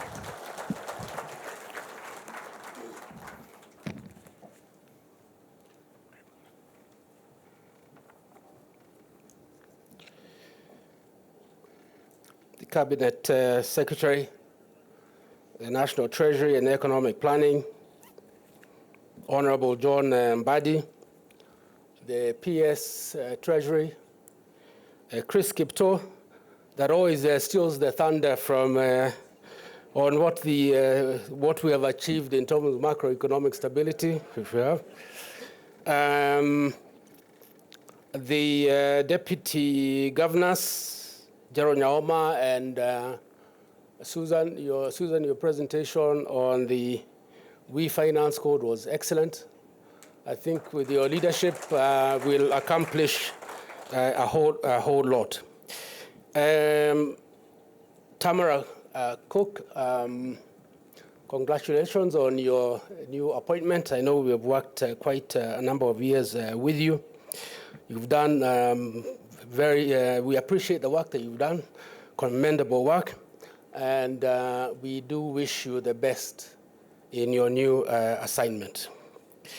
I have members of the CBK board. I won't introduce them individually, but perhaps if they could just stand, the ones that are here. I know the chairman is abroad, but they are the board members, CBK board members.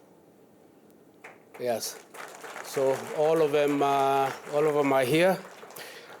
We also have the Monetary Policy Committee members. These are the guys who set interest rates, and I'm sure they'll do something next week. Where are the MPC members? Yeah, those are the MPC members. The heads of institutions and CEOs of other financial sector regulators, the development partners, government agencies, and other institutions, and of course, staff of the Central Bank of Kenya, the National Treasury, and also FSD Kenya. I wish to begin by expressing my sincere gratitude to the Cabinet Secretary, the National Treasury and Economic Planning, Honorable John Mbadi, for honoring our invitation as a chief guest at the launch of 3 key policy frameworks for our financial sector. Your presence this morning is a strong endorsement of the government's support to developing a competitive, stable, and resilient financial sector responsive to the needs of all Kenyans. Honorable CS, allow me to once again just acknowledge the principal secretaries, heads of government agencies and departments, CEOs, and all guests present for joining us this morning. And your presence truly reflects strong partnership and a gesture of goodwill which is needed for implementation of this strategy. The journey towards today's launch is as a result of strong collaboration and cooperation among the CBK, the National Treasury, FSD Kenya, and many other stakeholders, most of them present today. They devoted their time, expertise, knowledge, and experience in developing this transformative strategy for our financial sector. And we truly appreciate your support and look forward to stronger partnerships during the implementation stage. Exactly 1 year ago, CS, you presided over the launch of the 2024 FinAccess Households Survey Report. The report, again, a collaboration between CBK, KNBS, and FSD Kenya, provided crucial insights in Kenya's financial inclusion space. While it highlighted positive developments such as the remarkable rise in access to formal financial services between 2006 and 2024, it also identified gaps that drew our attention. For instance, the expanded access to financial services from 27% in 2006 to 85% in 2024 was not in tandem with the level of financial health, which only stood at 18.3% in 2024. Additionally, Kenyans who rely on informal financial services remained high at 5.2%, while those excluded from any form of financial services was disproportionately high at 9.9%.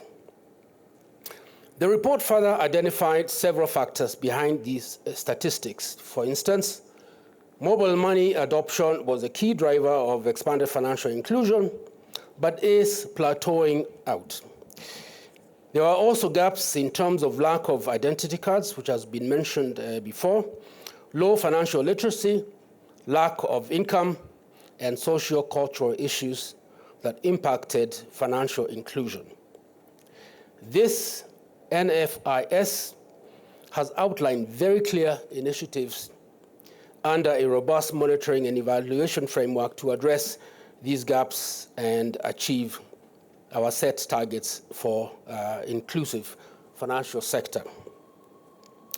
The CBK recognizes that deepening financial inclusion requires macroeconomic stability, and this enables lenders to perform their credit intermediation role effectively, insurance companies to achieve their risk intermediation goals, and financial markets infrastructure to settle transactions efficiently and safe custodial services, and finally for financial markets to provide suitable investment opportunities. Ultimately, a stable macroeconomic environment enables households and firms to make the right decisions about earnings, spending, budgeting, savings, and investments.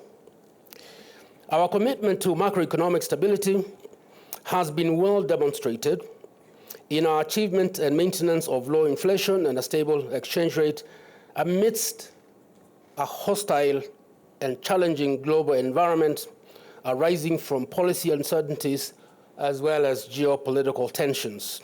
For example, the CBK recently adopted the inflation targeting monetary policy framework to strengthen the effectiveness of monetary policy transmission. We have also introduced several reforms in the foreign exchange market to make it more transparent, effective, and this has resulted in a more effective process of price discovery. These reforms, together with a proactive monetary policy stance, have anchored price and exchange rate stability, thus lowering overall inflation from the 9.6% it reached in October of 2022 to the current level of 4.5% in November of 2025. Additionally, the Kenyan shilling, as the PS indicated, appreciated by 17% against the US dollar in 2024 and has remained stable in 2025, supported by increased foreign exchange inflows, confidence in the economy, and the strong buildup of international reserves, which the PS referred to. We have reached US dollars about $12 billion, which is the equivalent of about 5.2 months of import cover and surpasses statutory requirements as well as regional convergence targets. The financial sector has also recorded wide-ranging reforms that have contributed to the transformation in the financial inclusion landscape for over the years.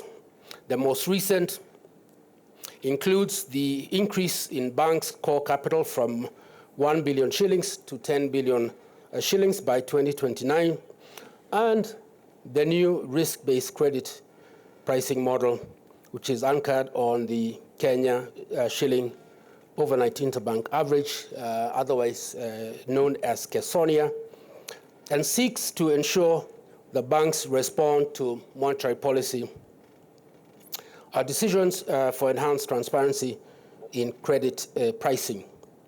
We continue to see the weighted average lending rates by commercial banks declining from 17.2 in November of 2024 to below 15% in October 2025, reflecting the monetary policy decisions.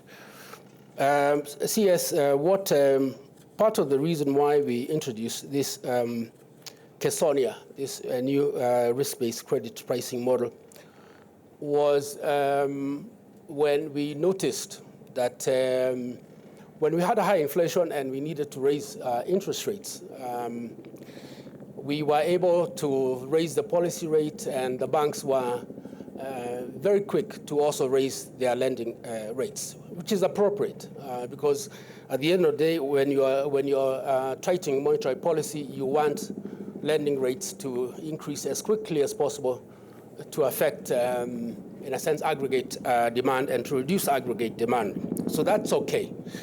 However, when we started the easing cycle, we noticed some reluctance on the part of the banks to lower their lending rates. To give you an example, so far we have lowered the policy rate by about 375 basis points, 3.7 percentage points, but the lending rates have only declined by only about 220 basis points. So there's a lag. And this new framework, we think that it will address that lag by the fact that now all variable rate loans will have exactly the same reference rate for all banks. And this new monetary policy implementation framework that we now have, we now make sure that the interbank rate, which is also Kesonia, we make sure that we intervene in the market to ensure that it is as close as possible to the policy rate. So if you go to the market now and to see where Kesonia is, I can tell you where Kesonia is. It's a market-determined rate, but I can tell you it is going to be around 9.25. Yeah, because that's where the policy rate, and we intervene to ensure that that interbank rate is very close to the policy rate. What does that mean? That means that when the Monetary Policy Committee meets and decides to lower the CBR, the policy rate, let's say we decide to lower the policy rate by 100 basis points, yeah? Then we go into the market, make sure that Kesonia has gone down by 100 basis points, and because all variable rate loans, the base, the reference rate is Kesonia, they will immediately be reduced. And I think this way we have resolved that asymmetry. When we raise rates, banks raise them, but when we lower the rates, there tends to be a lag in the reduction of those rates. So the rollout of the DAO CSD in 2023 remains a key innovation, enabling many Kenyans and the world to invest in government securities with ease, thus deepening financial inclusion. We plan to introduce a retail bond, the Akiba, soon, to cater for the less well-off, which will further deepen financial inclusion. Finally, working closely with EIB, we have begun to further strengthen the process of greening the financial sector by issuing to the banks the green finance taxonomy, as well as the disclosure framework. For the time being, it's not a mandatory requirement for the banks to report to us, but beginning of 2027, it will be mandatory. So these are among the many reforms being undertaken by the central bank to transform the financial sector.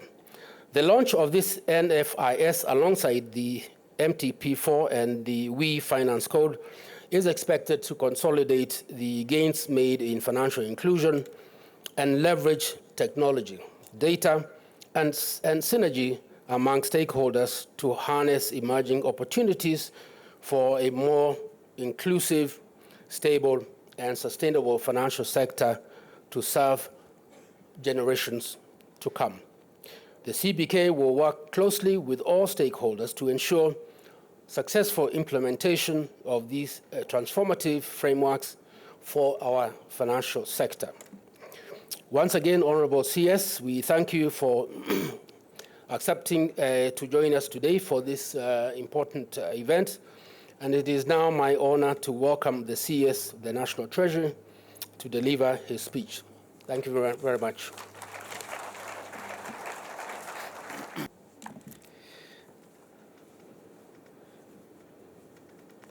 Thank you, Governor.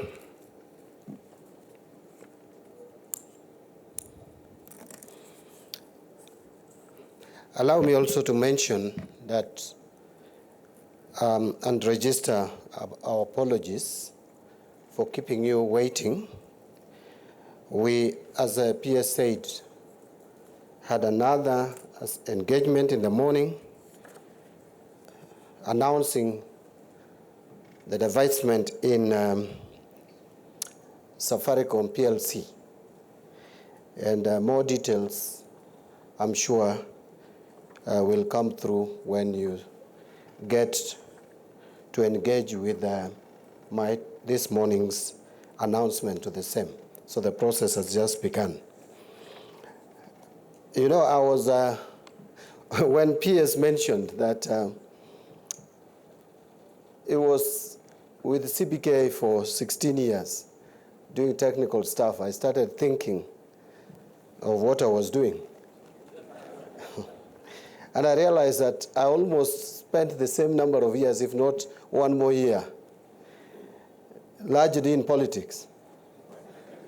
So as my PS, what a contrast, as my PS was doing a lot of technical stuff, understanding how our economy is run, I was very busy, if you like, making noise outside there.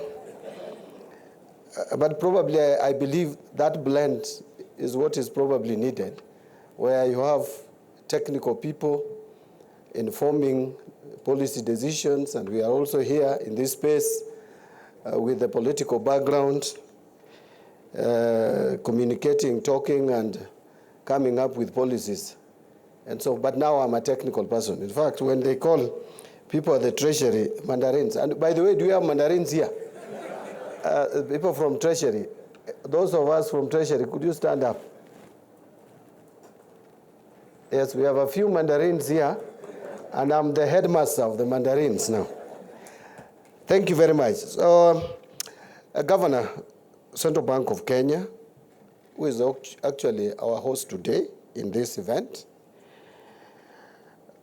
my principal secretaries, we have here Dr. Chris Kipto, and of course, Susan Mangeni, who is in charge of MSMEs. Deputy Governors Susan Koech and Gerald Nyauma, representatives from development partners and private sector institutions present, representatives from ministries, departments, and agencies, of course, ladies and gentlemen, good afternoon.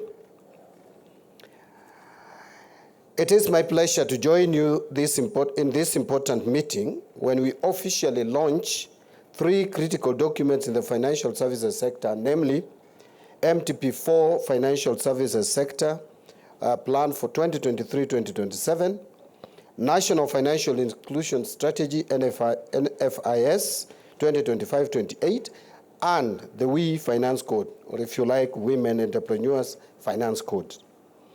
So on the onset, I thank His Excellency the President for being a champion of this process, as this demonstrates the government's commitment to fostering a vibrant financial services sector, critical for enabling implementation of the bottom-up economic transformation agenda. My pleasure at being here finds space in the fact that the National Treasury is spearheading implementation of financial services sector policies, programs, and projects with all sector stakeholders. So in line with the MTP4, we have gone further to develop MTP4 Financial Services Sector Plan, which we are launching today. The vision of the plan is to create a vibrant and globally competitive financial sector that will promote high level of savings to finance Kenya's investment needs. Ladies and gentlemen, the implementation of this MTP4 began in July 2023. I am glad to report that even though we are launching MTP4 FSS plan today, we have registered impressive achievements in the sector already. The systematic approach to realizing this feat represents, to mention but a few, as follows. One is the national policy on virtual assets and virtual asset service providers, which was approved by the Cabinet on 12th of March 2025, and I think Nyangala mentioned that. Further, Virtual Asset Service Providers Act of 2025 was enacted and assented to in October 2025 to provide legislative framework for regulating and supervising virtual asset service providers.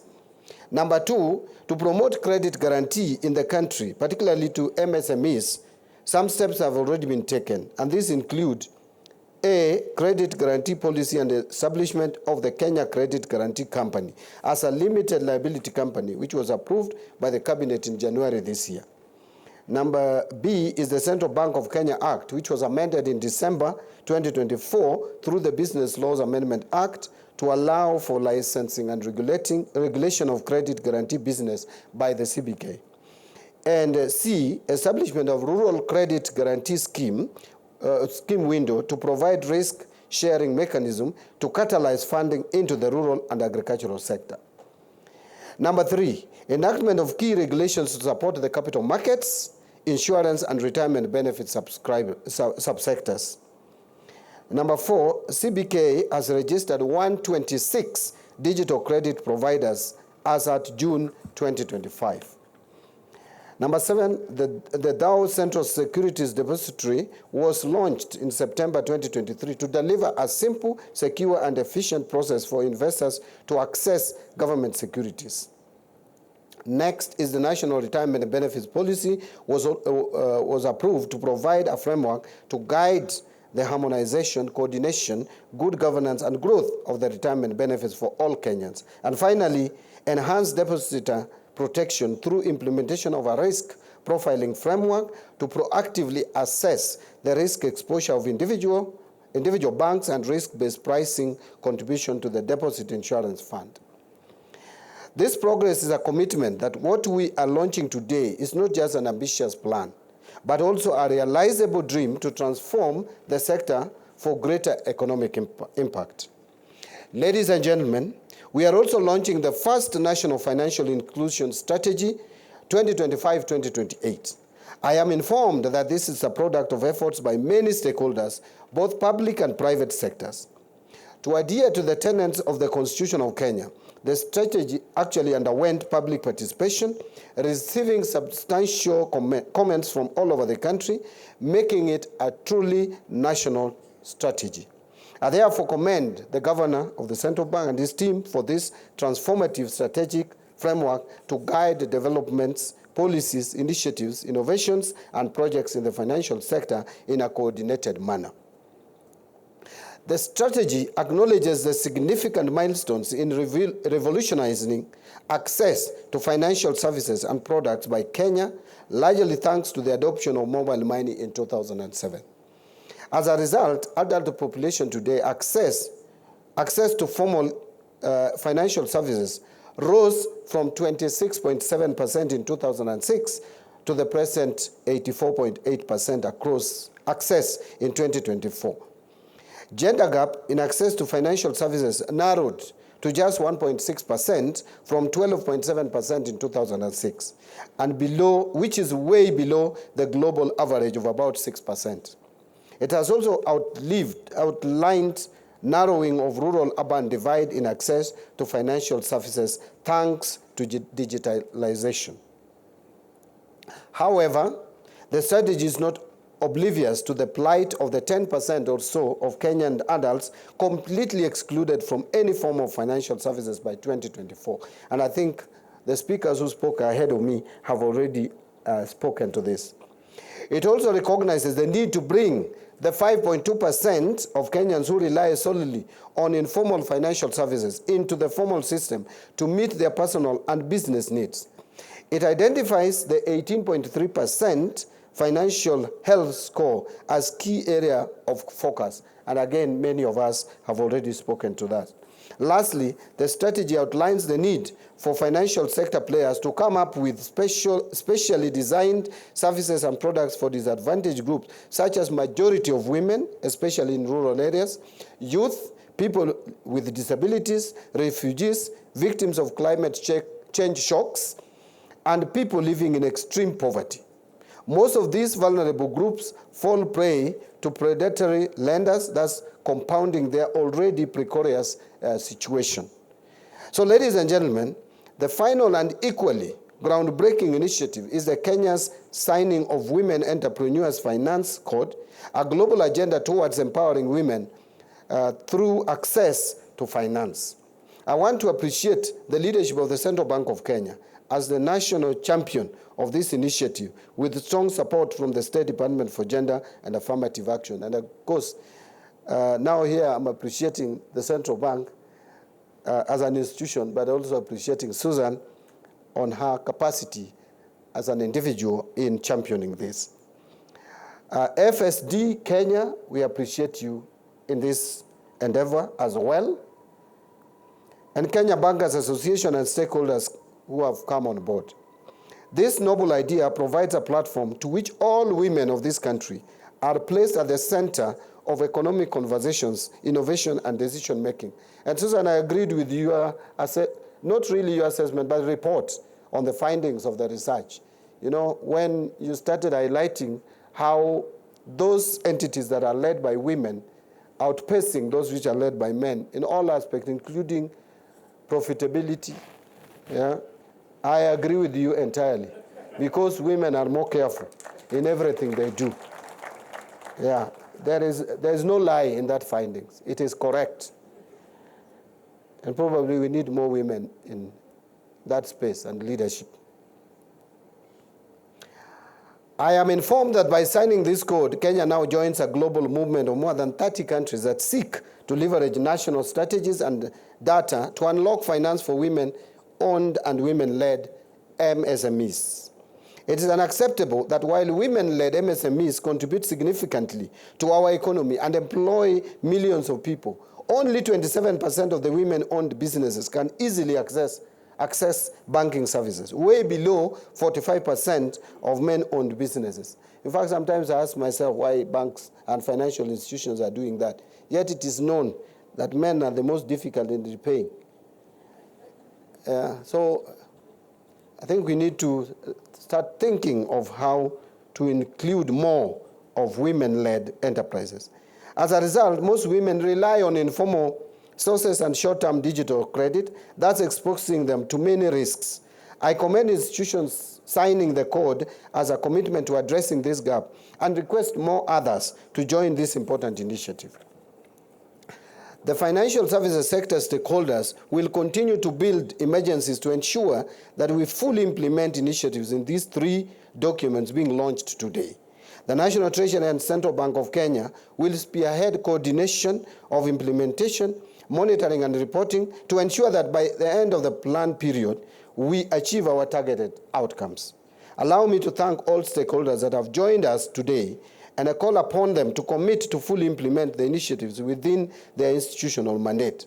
I am confident that together as one, we shall ultimately position Kenya as a global and regional financial hub and increase financial services sector contribution to our GDP.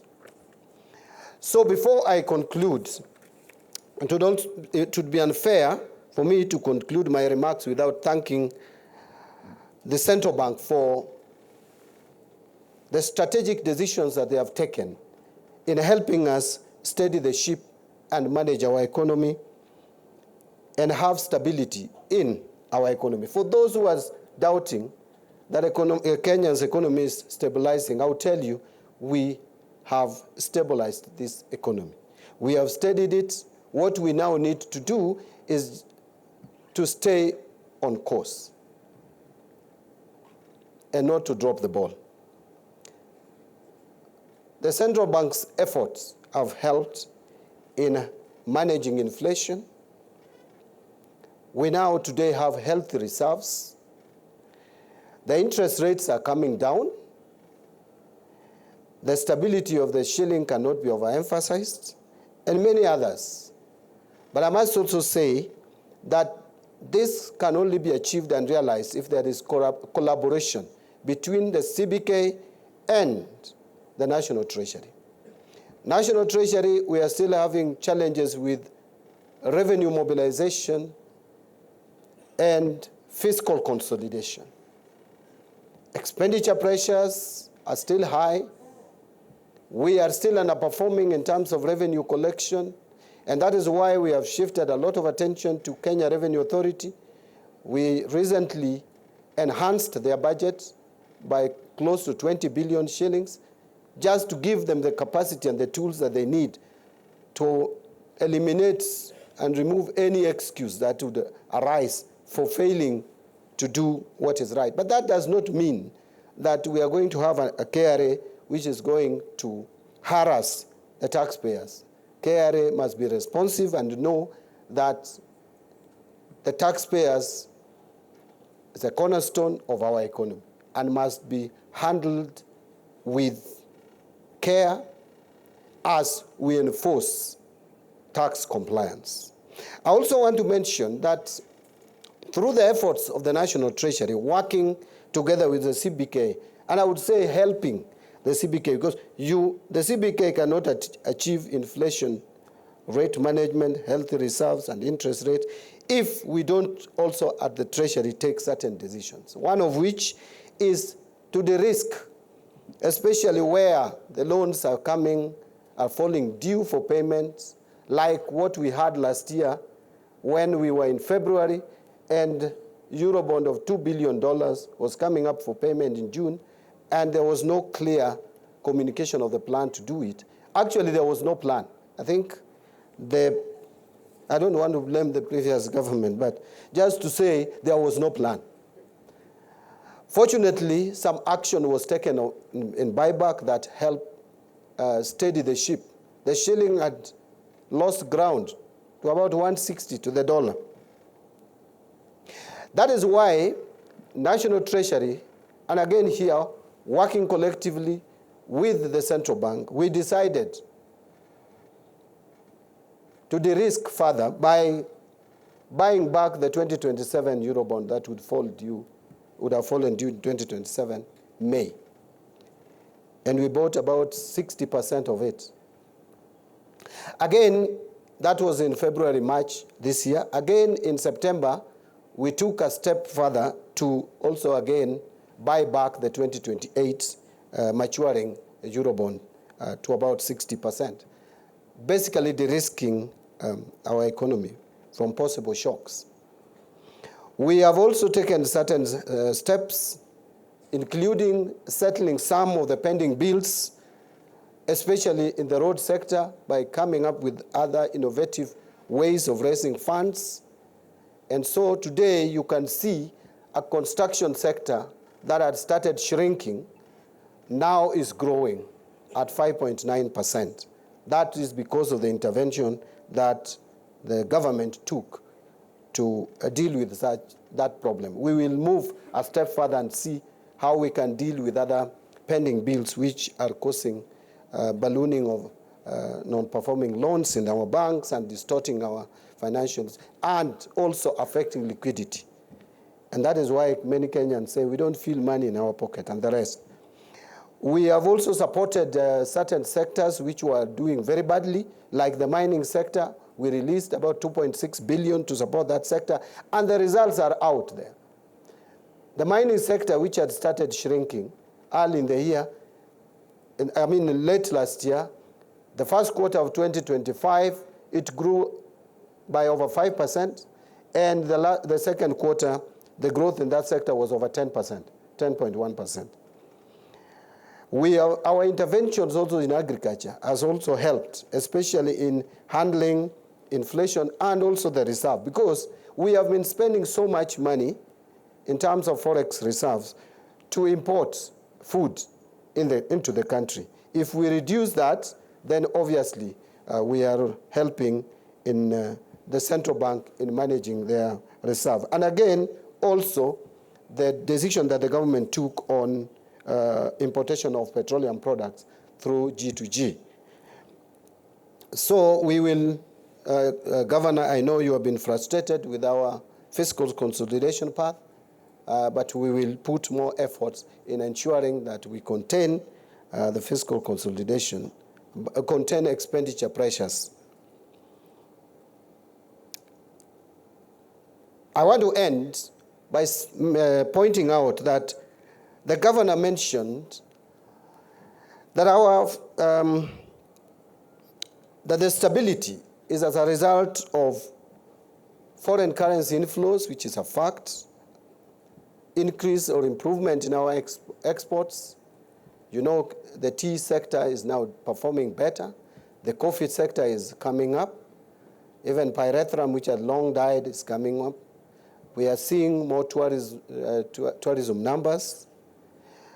But also, we must point out that there is renewed confidence in our economy, as the CBK governor said. And that confidence cannot just come out of nothing, out of the blues. And recently, IMD rated Kenya as the best, I would call it best investment destination in Africa. That is not us assessing ourselves. That is someone assessing us and saying that in terms of economic performance, we are doing well. In terms of doing business or government efficiency, we are not badly off. And in terms of business efficiency, we are not badly off. And in terms of infrastructure. Therefore, we just need, first, as Kenyans, to have confidence in ourselves and in our economy. And two, think strategically on how we can maintain that momentum. And that momentum we cannot maintain by just sitting back and saying that now things are okay. We have recognized that we don't have enough fiscal space to do major investment or infrastructure projects. So we must think outside the box. And that is why the government has put forward an initiative where we are going to privatize some of our SOEs and putting that money into a fund. We are not consuming the money. Whatever we are offloading is not for budgetary support, is not to fill our fiscal deficit. No. No action we are taking is to create National Infrastructure Fund, which we will now use to link the private sector and bridge the institutional investors with our public investment or infrastructure assets, converting one asset to the other. I will speak to that in another forum. Today, I wanted to stop there because we have also taken quite a bit of time. So it is now my pleasure to witness the signing of the Women Entrepreneurship Financing Code and to officially launch the MTP4 FSS plan and National Financial Inclusion Strategy. Thank you, and God bless you all.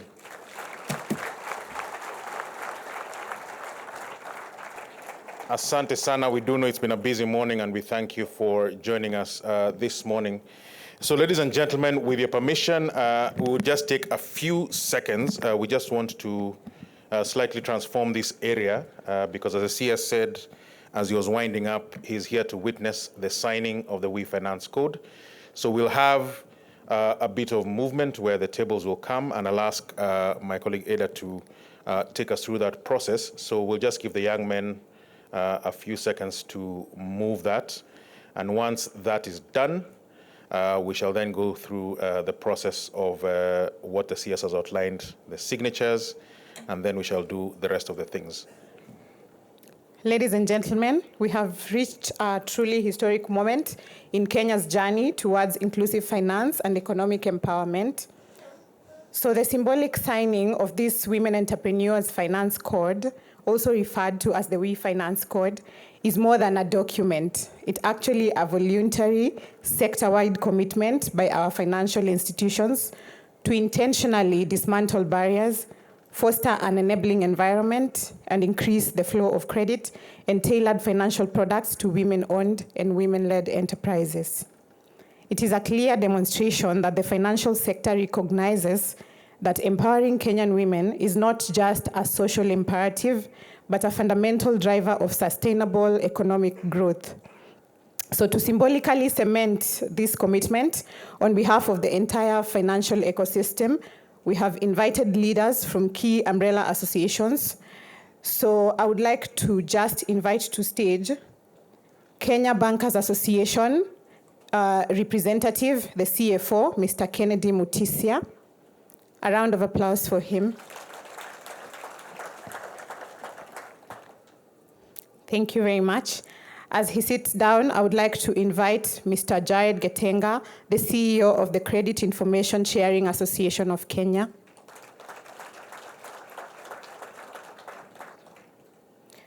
I would also like to invite the CEO of SASRA, Mr. David Sandagi.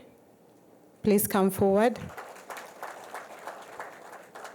I would like to invite the CEO of AMFI Kenya, Association of Microfinance Institutions, Ms. Caroline Karanja. Please come forward. Kindly take your seat, please.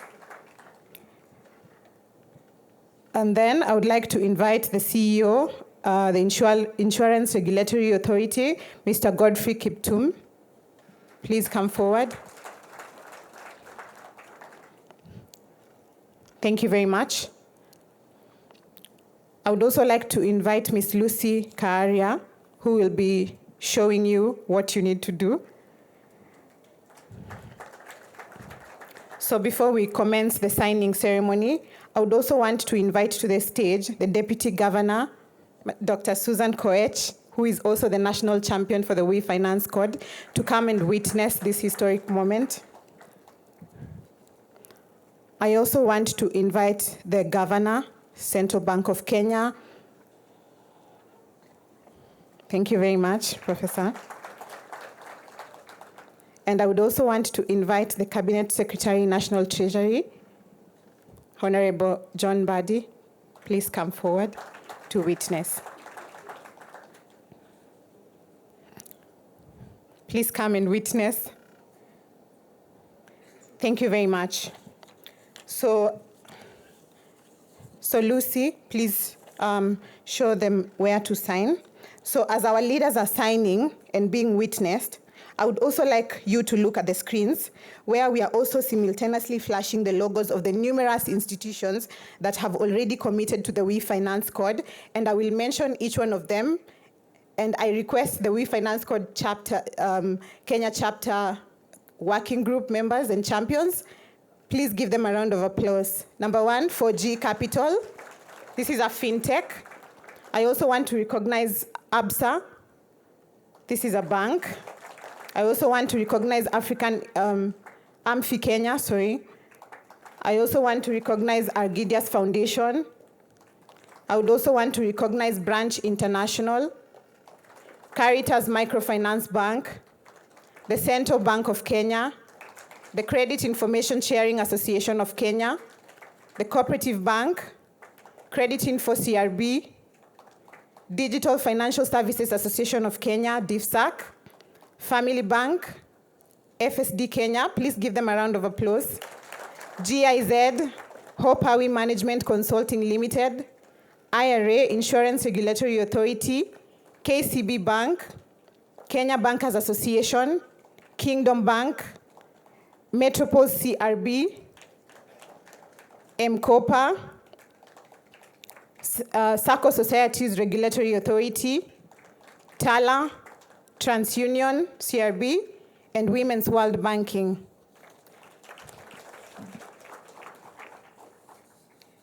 Thank you very much for that. So,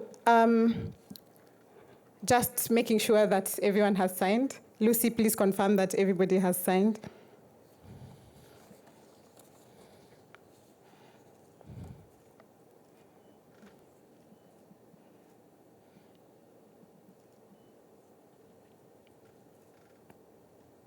To all other potential signatories in the audience, this is your invitation to also sign this commitment.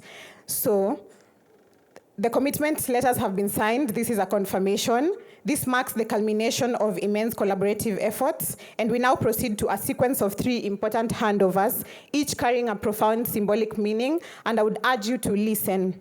So the first handover, I would request the signatories to hand over their documents to Ms. Karanja, Caroline. All the documents, please. Thank you very much. And I will also request you to stand up and move to the left side. Thank you very much. To your left. Thank you very much. Ms. Karanja, on behalf of the entire sector, please present the signed commitment to the national champion of the We Finance Code, and that's the Deputy Governor of the Central Bank of Kenya, Dr. Susan Koech. Thank you very much.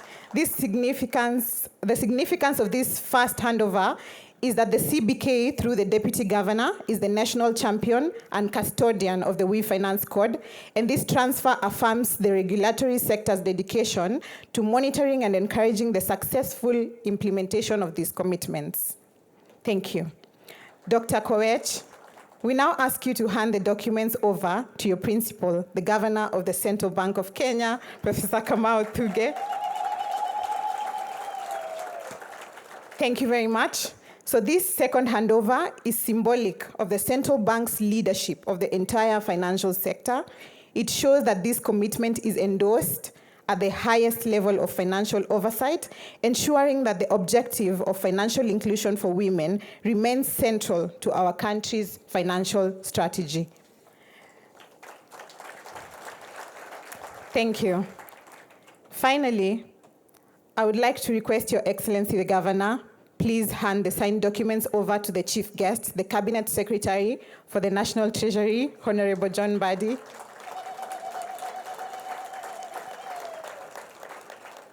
Thank you very much. So this final act is the most symbolic, the transfer from the regulatory authority to the Cabinet Secretary for the National Treasury. So this handover signifies that the We Finance Code is not merely a financial sector initiative, but a national priority, integrated into the broader government priority and economic agenda, including the MTP4, and backed by the highest executive authority. I would request Honorable John Badi to just hold the documents and show the camera people so that they can take a photo.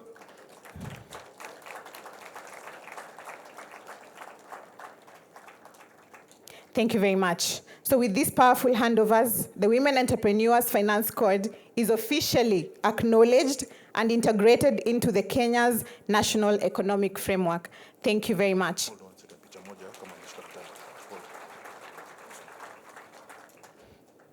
Thank you very much. So she's handing over the document that explains what the We Finance Code is. So I'd also like to request you to hold them for another photo.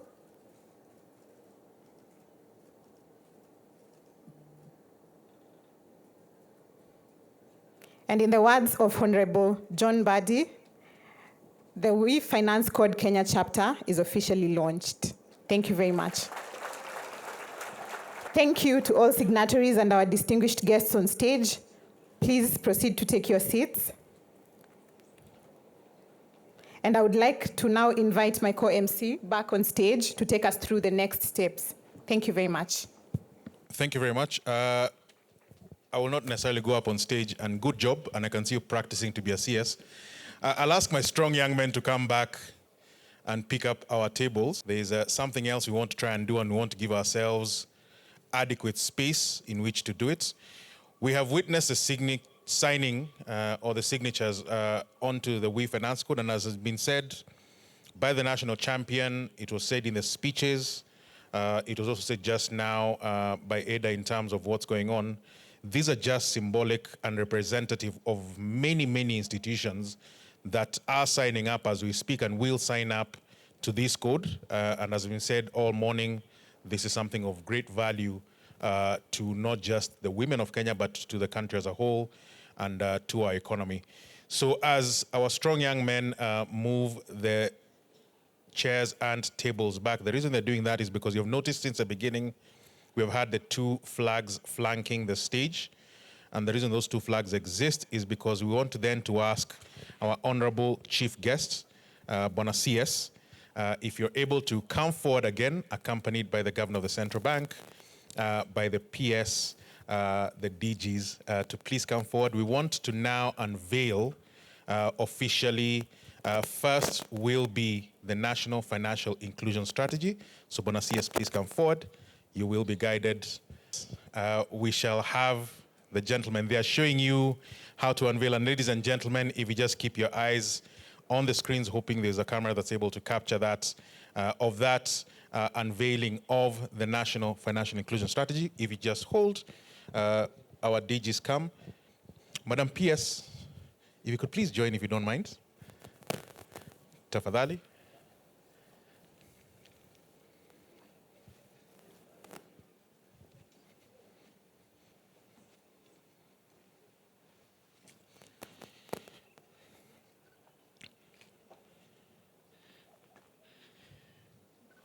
So, Bwana CS, we will ask you to carefully unveil the National Financial Inclusion Strategy.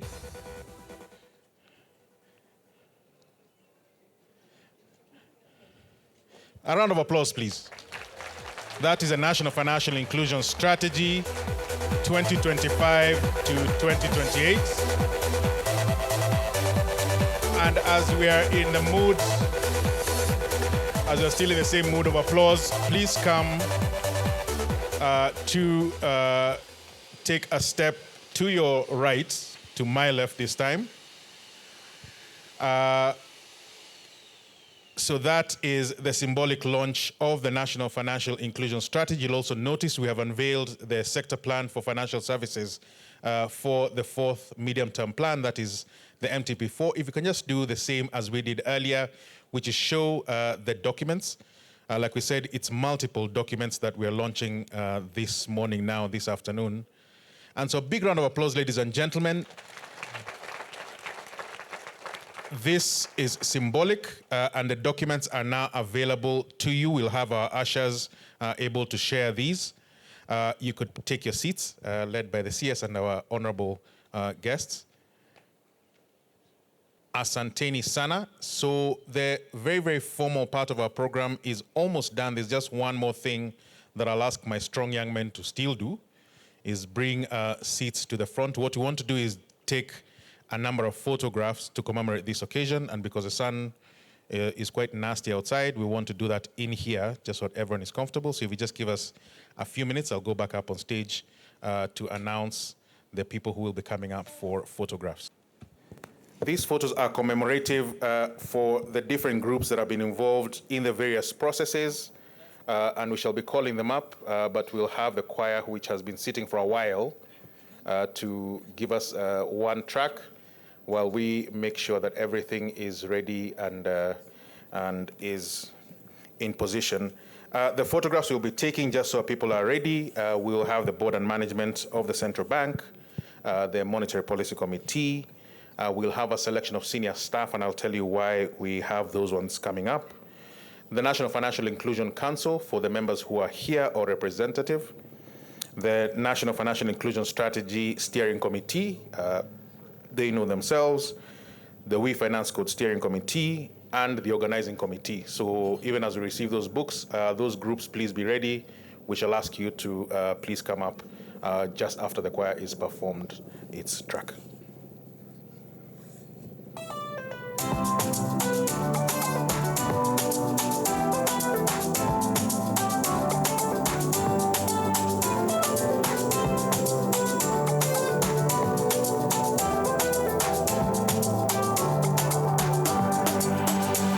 Kenya wote, oh, wana Kenya wote, twasherehekea uhuru wa Kenya. Wana Kenya wote, oh, wana Kenya wote, twasherehekea uhuru wa Kenya. Uhuru wa Kenya, oh, uhuru wa Kenya, uliunyakuwa kwa jasho na damu. Uhuru wa Kenya, oh, uhuru wa Kenya.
wazalendo wote, oh, wazalendo wote, tulinde amani, tukuze uchumi. Wazalendo wote, oh, wazalendo wote, tulinde amani, tukuze uchumi. Tuishi pamoja, oh, tuishi pamoja, kwani sisi sote ni jamii moja. Tuishi pamoja, oh, tuishi pamoja, kwani sisi sote ni jamii moja. Tujezi, wazalendo tuwapuuze, pamoja, pamoja, Kenya, Kenya ni nchi yetu. Sikize, tujezi, wazalendo tuwapuuze, pamoja, pamoja, Kenya nchi yetu. Uhuru wa Kenya, tusherehekee. Uhuru wa Kenya, tusherehekee. Uhuru wa Kenya, nderemo na vigelegele, nderemo na vigelegele, turuke na tushangilie, sote na turuke na tushangilie, tuwapa hongera, tuwape pongezi, tuwapa hongera, tuwapa pongezi, tuwapa hongera, tuwapa pongezi, tuwapa hongera, tuwapa pongezi, tuwape hongera, tuwape pongezi, hongera, tumpe pongezi, tumpe hongera, tumpe pongezi, tusherehekee, tumpe pongezi, tusherehekee. Uhuru wa Kenya, tusherehekee. Uhuru wa Kenya. Led by our chief guest, the CS, the PSs who are present, the governor and deputy governors of the central bank, if you could please come forward and take your seats at the center, and then we'll ask different groups to join you. So CS, PSs, and the management of the central bank. The first photograph will be with the board of directors of the Central Bank of Kenya. So if you could please stand up from where you are, come and join the photograph. After the board, once the board is done, we will have them joined by the Monetary Policy Committee. So first, the board picture. So photographers, please be ready. We need to take them in very quick order. So this is our chief guest, management of the central bank, and our principal secretaries with the board of governors of the Central Bank of Kenya.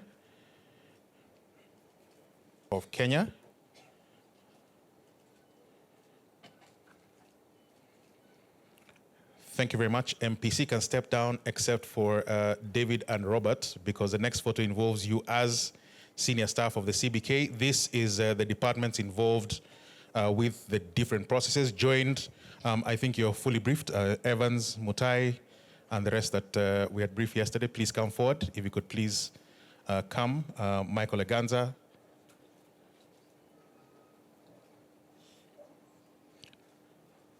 So these are the various directors: the banking department, banking and payments department of the central bank, bank supervision, which is a separate department. We have the director. You can go ahead and take the photos. We have the director of the research department, the financial markets department. These are the departments that are involved in this, as well as the currency operations department. Thank you. If you could please step down. We'll then have the National Financial Inclusion Council. The members who are here present, please come forward. The National Financial Inclusion Council. And after that, immediately is the NFIS Steering Committee. So please be ready. The National Financial Inclusion Council, please come forward.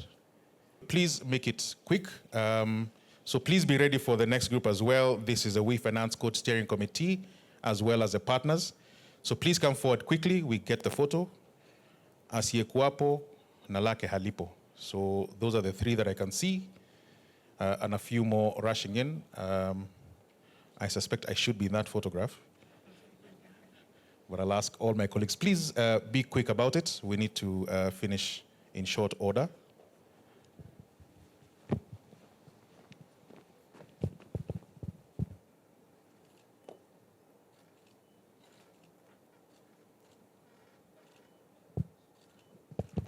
Thank you very much. The We Finance Code Steering Committee joined shortly by the signing partners. So the We Finance Code Steering Committee, please come forward as well, the partners. And again, I'll ask you to, if you can do it quickly and stand behind the seated guests. Please come into the picture. Chironga, if you can come on this side so you can fit. Yeah, this side, so the picture is a bit balanced. If you're in this photo, please hurry. Others will cut you off. Harakisheni tafadhali. We do know that there are some people who will need to be in other places in short order. So please be quick. I will cut it off in 5, 4, 3, 2. Tamara, I'm told you have to join this picture. I have been threatened by the PS, so let me get your seat.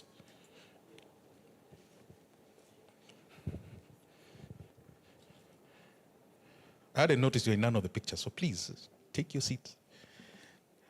210. If you're not in this picture, you will no longer be in it. Thank you. This includes the signing partners. Excellent. So the final one is the organizing committee. Maalimko, I know most of us are busy making sure that other things are done, but if you're here, please come quickly into the picture. So those that are staying, please stay. If you're coming again, I'll count it down. In fact, let me stand in the picture myself.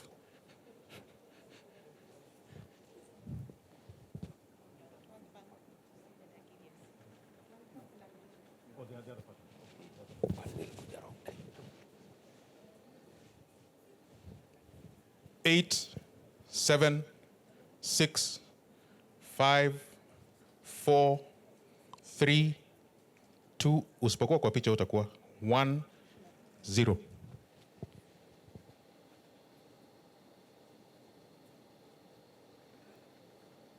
Thank you. The final one is with the partners. So we have the World Bank and the other partners who have been with us all through these processes. Please, if you're able to, please come forward.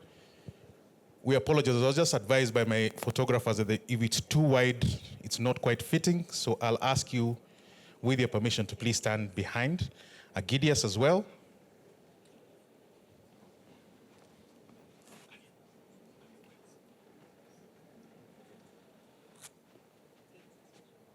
Is the Gates Foundation here represented? Evelyn, if you can just come on, if you just come on this side, just again to balance the picture. Hold on, let Evelyn make her way. She was a member of the Central Bank until a few months ago.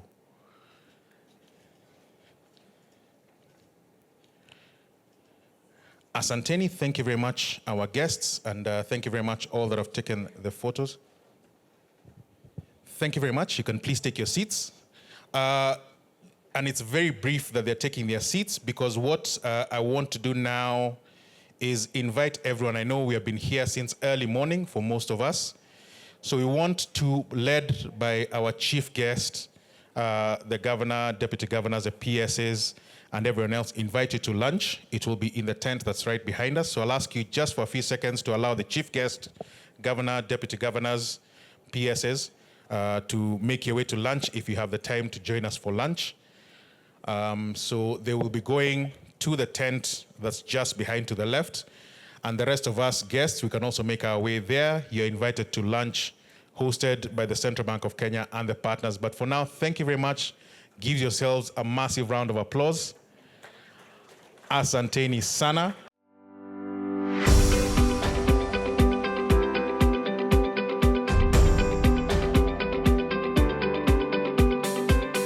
The We Finance Code in Kenya, where FSD is coordinating, it's about collaborating with the people and organizations that truly move the needle for women-led and women-owned MSMEs through the data. At FSD Kenya, our goal is to support the development of a financial system that delivers value for a green, inclusive digital economy while improving the financial health and capability of women-owned MSMEs.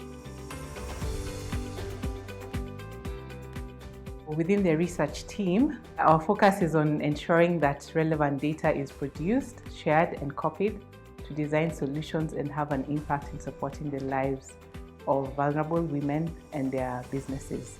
The We Finance Code offers a powerful global framework for this, aligning different efforts to serve women through both financial and non-financial support, and bringing together policy, financial service providers, investors, and other industry stakeholders to leverage data in designing effective responses to serve WMSMEs.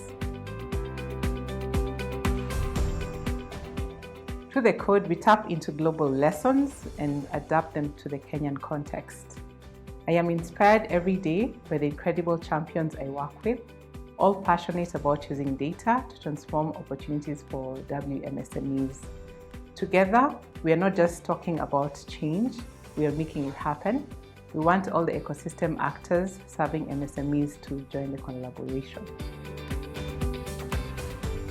We've been hearing a lot about MSMEs being served, but we're knowing the solutions are not reaching the targeted women. So this opportunity of the code will help us bring all the data that gives us a better understanding of the needs of the women MSMEs, and through that we'll have better solutions to serve them so that the businesses can be more resilient because they're using solutions that fit their needs.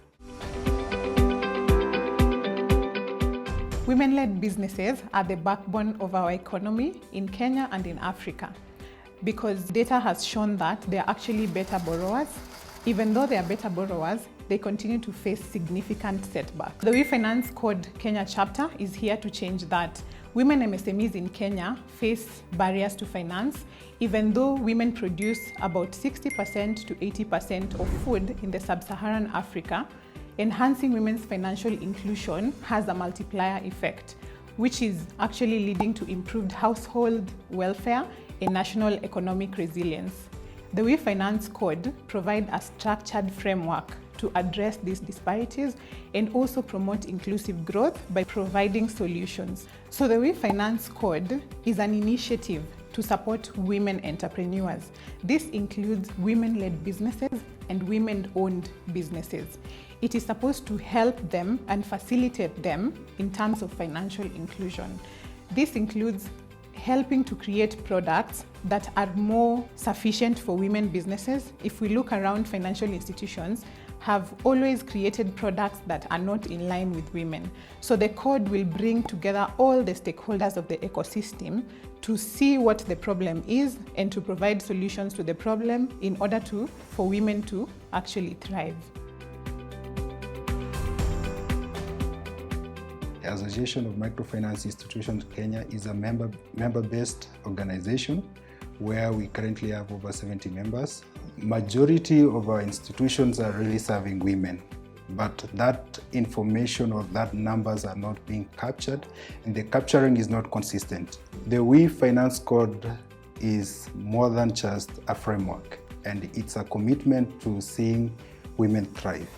For microfinance institution, it offers a simple but powerful step to understand women's unique needs, design products that work for them, and create an environment where they feel valued and supported. It helps MFIs use data, training, and partnership to reach women who are often left out, from the rural entrepreneurs to women running small businesses in our towns and cities. When women have access to right financial tools, they grow their businesses, support their families, and strengthen their communities. That's what We Finance Code is about: breaking barriers, creating opportunities, and helping close the financial inclusion gap, one empowered woman at a time.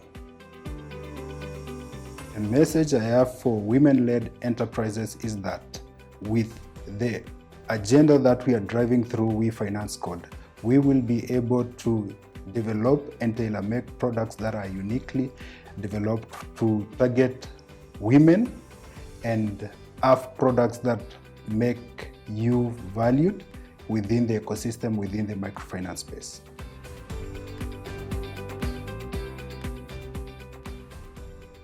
Globally and across sub-Saharan Africa, governments and financial service providers are recognizing the critical role that SMEs, and specifically women SMEs, can play when it comes to catalyzing economic growth. So just looking at Kenya, for example, out of all registered businesses, 36% of them are women-owned or women-led. So there's an increasing need and urgency to support women-owned businesses. And you'll see that there's interventions around addressing barriers, systemic barriers for supporting these women SMEs. Some of these interventions, the way they're designed, don't look at the nature of women. And so our goal really is to support investors, FSPs, and BDS service providers, or business development service providers, to just start looking at women differently, understanding women and their nature, and then building out or designing products that are better suited. One of the ways we are doing this is through the Wi-Fi code, which looks at segmenting women better and also just getting the flow of capital to women at different growth stages.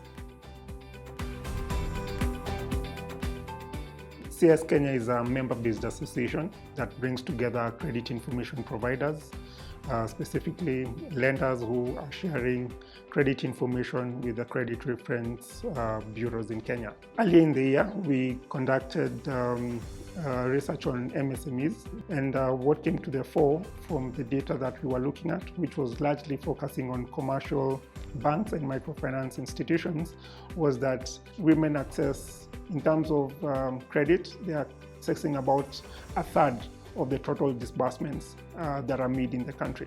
So for the We Finance Code, the beauty about it is that it brings greater focus to women-led and managed enterprises. At times, there's not much information on women borrowers, depending on the sector that they're operating in, whether they do have collateral or not. And therefore, with these sex disaggregated data, it will give or enable financial institutions to be able to, in a granular manner, understand the risk profiles of women, and thereby enabling banks and other financial institutions to curate products that best suit women and also support those who are in marginalized sectors or environments. This is a timely initiative, and therefore this data will actually give the financial institutions the much needed confidence in terms of reliability of the scores, for instance, to be able to support women-led and managed enterprises. Kenya Bankers Association is the umbrella body for representing banks and microfinance banks that are regulated by the Central Bank of Kenya. Our mission is to promote reliable and professional banking sector that provides the best financial services to Kenyans who entrust our member banks with their hard-earned resources. As the Kenya Bankers Association, we intend to take a data-driven approach to help our member banks translate Wi-Fi code commitments into measurable actions. So first, we are building an industry-wide gender disaggregated dashboard. This is in partnership with Metropol, CRB, with support from FSD Kenya. This tool will aggregate CRB data from banks, microfinance banks, SACCOs, and digital lenders. The dashboard will provide monthly insights into lending volumes, credit performance, and any other market gaps that might exist. Besides gender, the dashboard will also be segmented by industry sector, region, credit score, and other loan characteristics. So it will enable each bank to track its own progress, set targets, and also benchmark against peers. Secondly, we'll use knowledge gained from the dashboards to offer capacity building programs. This will strengthen our members' ability to design and implement gender-sensitive financial products. So this way, KBA will turn the Wi-Fi code commitments into real measurable results that will increase financing for women entrepreneurs and support growth in the MSME sector as a whole. Currently, we are consulting for FSD Kenya on 2 work streams. Firstly, the launch of We Finance Code Kenya chapter, and secondly, on SEX disaggregated data through building a supply-side national dashboard. These 2 work streams are intertwined and geared towards similar outcomes. And these outcomes are bringing together financial ecosystem players to drive the called and intended women, micro, small, medium enterprise outcome in a collaboration way. The second outcome is committed to collect, report, analyze and use women, micro, small, medium enterprise data to drive solutions, these solutions are financial solutions, and act as a platform to influence policies that support women, small, medium enterprises. We invite all financial stakeholders, including policymakers, regulators, financial services providers, development partners, and all other partners to join us in this noble cause as we build a robust, informed, and committed ecosystem. Through the ecosystem that we are building, we'll be able to build a national dashboard that will be able to showcase data for every women, small, medium enterprise in Kenya. And that with that dashboard, we are able now to be able to target solutions that are needed in different levels, including product and even other solutions like financial solutions.